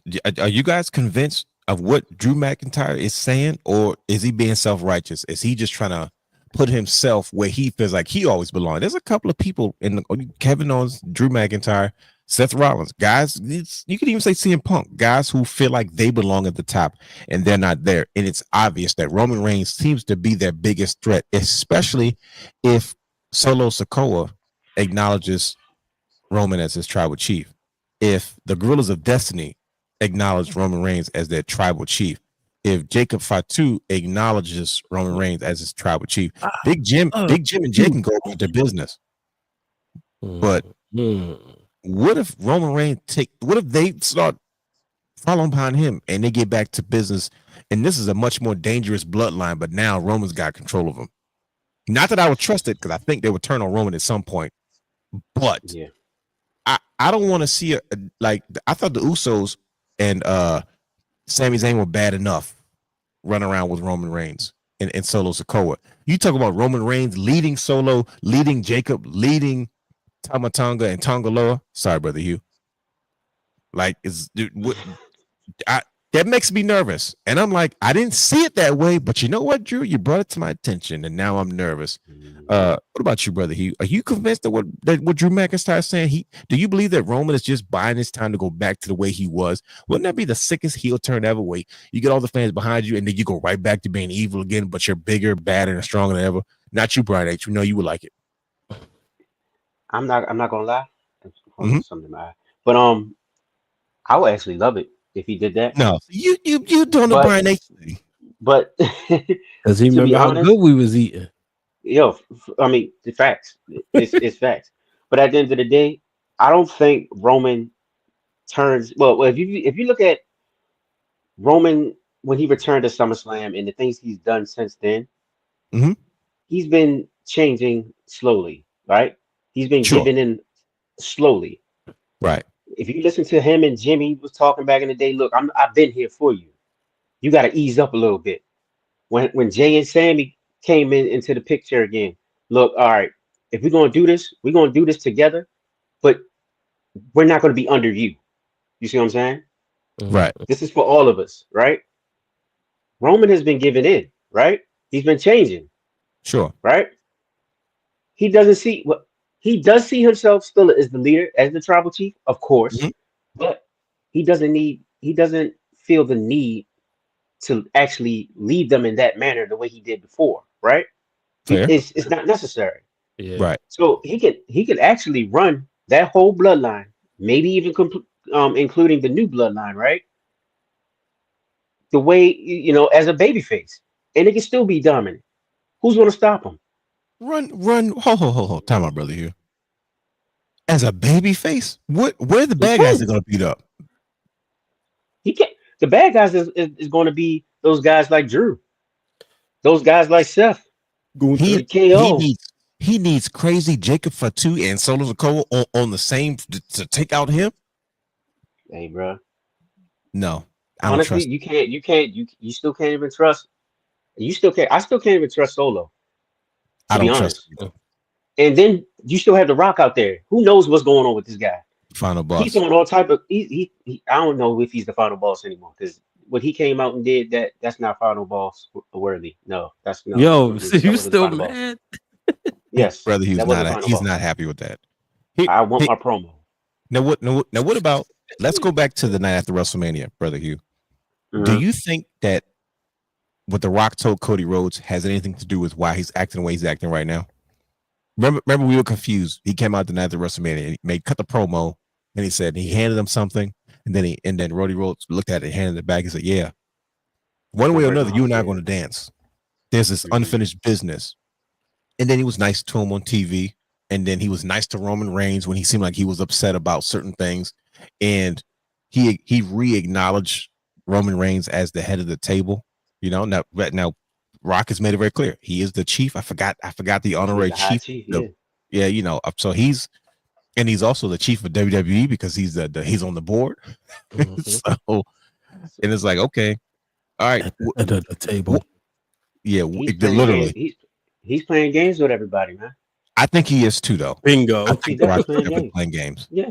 Let's Yeah. ask brother guy. Yeah. He's gonna catch them all off guard. He's gonna take. Mhm. He's gonna come back hard at Cody. Then he's gonna come back and get back in Roman's face. You know, Brother guy, and they're what gonna do you have to settle. say? What do you have to say about this? Are you convinced about what Drew McIntyre said about Roman Reigns? Do you think The Rock has anything to do with this? Do you think all that's going? Because usually by now we could figure out where we're going. I feel like they're being purposely ambiguous about what's next, just to keep us on the edge of our seats so we don't lose the audience. Don't give them too much so it doesn't be predictable. Make them have to tune in. I didn't think it was possible to do in 2025 like it was in 98, 99, 2000, so on and so forth. But here we are again. Are you convinced that that's what's going on, brother guy, or do you smell foul play elsewhere? I smell foul play on Oh boy, multiple ends. talk about it. Drew wants that. Drew wants the championship, right? Period.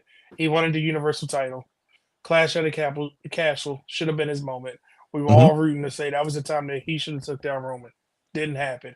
You know, we had the smoke and mirrors in front of us, right? Right. Then he got it at Mania, and then he lost it because of his. What's the word I'm looking for? His fascination with CM Punk, right? We know that Yep. was his downfall. So now he's learning, you know, okay, I'm gonna turn my attention because the only way to stop this from happening is to me be the hero of the story, right? I'm the Right. hero. Just like Kevin Owens is saying, y'all don't understand. It's him. He's the problem. It's gonna start making you think. Mhm. But here's the crazy part about the whole thing. Uh-huh. Roman and Solo said, if Roman gets it back, I have to acknowledge him. We didn't see Solo on Friday, did we? No, we didn't. We That's saw what I'm two talking people. about. This Friday. We He saw did two this people Friday. running amok, right? We saw two people running amok. For what reason? What was the purpose of that? You know what I mean? Like to show that they aren't hinged. You think they really want to listen to the wise man? They didn't before. Roman's got to come back. Solo's going to acknowledge him. He's going to have a new bloodline, but the question is going to be, how loyal are they? It's going to be some civil war tension between them because you got Jimmy J and Sammy Uso that's True. still lingering. Still wearing bloodline How they, t-shirts. yeah, how they going to mix with this new?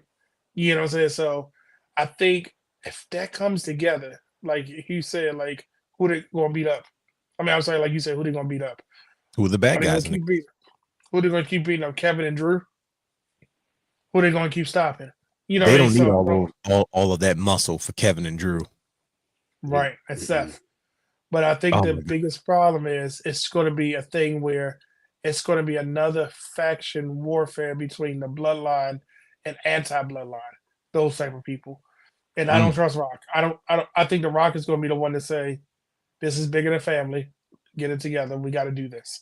This is bigger. We're family." That's what I mean. Like how he kept saying, you know, about the family, because he quickly turned on Cody as soon as he said, "That's my family. You can't talk about him like that." And that was his whole heel turn. So I don't trust the Rock. I don't trust Solo, and I don't trust Drew. That's why I say it's multiple things happening here at It's one time. ridiculous, man. We got all these heels around. We can't figure out what the heck is going on. But here's the other thing. Mhm. He doesn't stop Roman. What if at the end of Mania it's Roman and CM Punk with titles? Who are you gonna go after then? You gonna go after Punk again? We're gonna get a Summer of Punk in a different way. He gonna go because Drew is still there. I mean, Seth is still there to linger. Steph's always gonna be the third fiddle of this whole storyline because he can fit either place. Yeah, because you're right. He could fit on both sides because you got you can definitely have a Seth Chase on CM Yep. Punk. He might get back And to where he remember, was. Seth and Roman is the bigger Yeah. match than Seth and Cody. We've seen that. We haven't seen if Roman could actually pin Seth Rollins. Oof. So are you saying that I don't like this, bro? So that means Roman's got to get the championship back. We don't need him to have another reign. That's why I said I think Seth is my going to be thing, the bro. third. He's going to be the third wheel in any storyline because he fits in. Whether it's Drew or whether it's CM Punk, he fits there. So He fits in with Roman and Cody, but we know the better thing is to go with Cody. We forgot. We might get him and Cena. We didn't even talk about that matchup. who? We might get the runner-ups to everything. Didn't win the Rumble, didn't win the Elimination Chamber. Guess what? Damn Mania match. Who knows? Because Seth could do something and make another $1 million off just this match and merchandise. With him, I don't know. Because we don't know. We don't know what Triple H is going to do. This Triple H dust is getting to the point. It's getting real cloudy. He ain't lying. He ain't lying. It's too much. Oh going on. boy, man, this is. I'm not even gonna. We're wrapping this up. We're not even gonna do this. You still ain't say. You ain't saying your thoughts, but okay. No, because I Right. don't know now. I'm not gonna try. I had an idea, and I really don't know. There's so many different angles they can go with. There's so many different. And I know for a fact that they're doing this on purpose. Is Yeah. because they have vowed to do things in a way where they said this is how we need to do things to keep everybody relevant, happy, fans on their toes. Because before it's like one or two guys. Think about it. The WrestleMania that Cody lost, the one in California, it was a bit of a dud. Like you in Hollywood, and that WrestleMania is not memorable. It's flat, right? It's because it was it. Yep, it was. It was Brian. Yeah, H. it was not. It was because think about it. All we cared about was Cody Roman. What was Drew McIntyre doing? What was Seth Rollins doing? What was everybody? Drew else? McIntyre match of the night with Sheamus and Gunther. Right, but is anybody talking about that? We start talking about Because Drew we move McIntyre. forward, the business moves forward. That's why. You can He call it. was what talking you about the want. chicken in the ring with Cody. Rhea Ripley's reign began. Come on now. No. That's not going to be one of the WrestleManias we talk about. Y'all was just. I'm not even mad going to 'cause talk your about it guy because didn't win. I don't remember 39 whatsoever. Listen to me. I had to be Everybody reminded. I had knows- to be reminded right there. I was like, "Oh, that was We all- 39." We all grew up in the video game era. WrestleMania 40 was the reset button. We didn't turn the game off. It just restarted. That's just what it But was. here's something else. And last point, I'm sorry to say, I'm taking time, but we're at the point now, whether it's Raw, NXT, or SmackDown, you want to go because you have no idea in 2025 who's actually going to show up. You might get The Rock on one show, you might get Roman, you might get CM Punk. You don't know who you're going to get on every show. So everybody's jumping to go to the shows because you don't know who it's going to be. You know what I'm saying? You just You don't saw know. Tommaso Ciampa and Johnny Gargano on NXT with the WWE Tag Team Champions. Like, oh, we just checking out Axiom. See what these You guys had got. Marsha Yeah, we're back home. Slamovich, the TNA Right. women's champion. Knockouts champion. Like I just showed said, up on she's NXT. just sitting there chilling, like, "Yep, I'm here. I'm here. You'll see me at the Rumble. You know I'm coming to the Rumble. That's my Yeah. that's our tradition now. The Once TNA again- Knockouts champion come to Royal Rumble.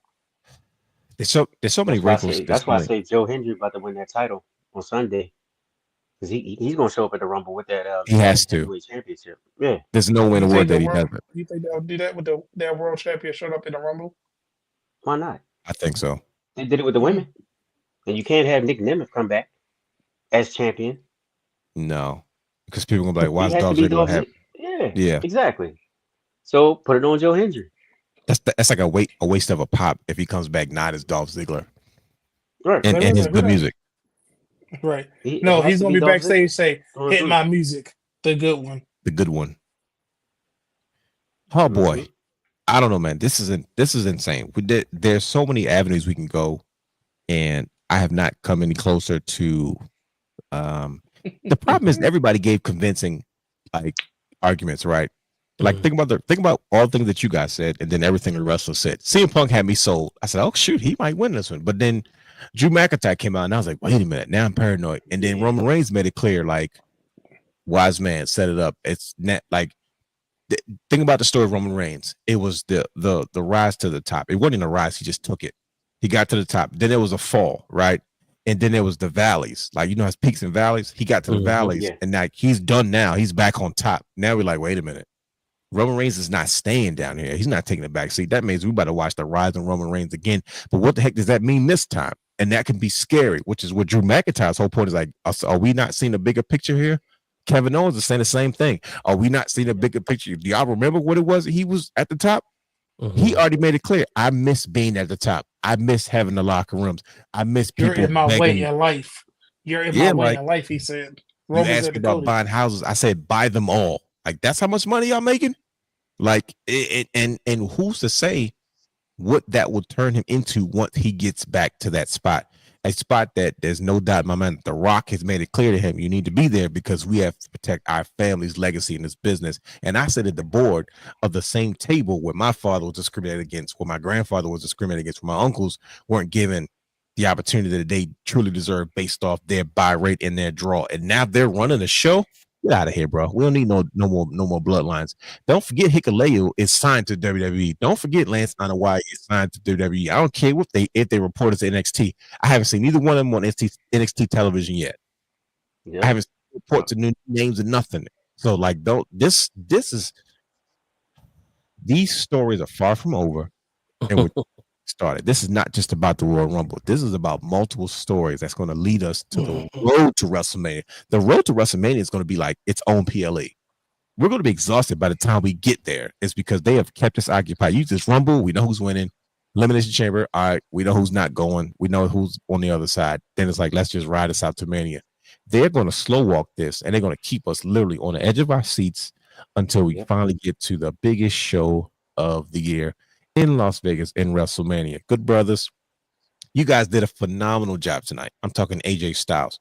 I told y'all this was going to be one of those fun shows. Shout out to I am. Shout out to everybody that was in the comment. That music is better than his new one. Thank you for everybody that participated. We definitely want you to continue to follow. Follow us on all our social media platforms at Wrestling Realm 2W. Subscribe to our Patreon, Twitch, and YouTube channels at The Wrestling Realm. Also follow Championship Culture on Instagram at Championship Culture _, as well as following all of our shows, including Championship Culture every Tuesday, 8 p.m. on youtube.com/The Wrestling Realm. Break it down with Brian. It's Keep It 100, found on the Wrestling Realm YouTube channel as well as the social media platforms where he can upload and let you know when his new videos will go up. We will be back next week. Who knows what the heck is going on? We've got Saturday night's main event coming up. We've got the Royal Rumble. We have all these things in the pipeline. It's the best time to be a wrestling fan. And if you are not, you are definitely missing out and you're doing yourself a disservice. You ain't lying. We are out of here. We got to go. We will see you next week. Be safe. Until then, stay cool, wrestling fans. I don't know.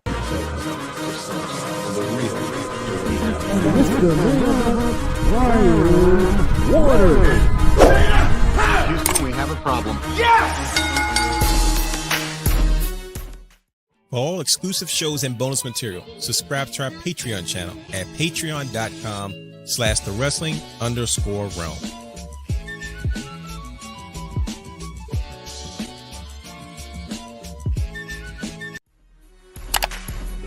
You can watch all of our Wrestling Realm content anytime on youtube.com/thewrestling realm.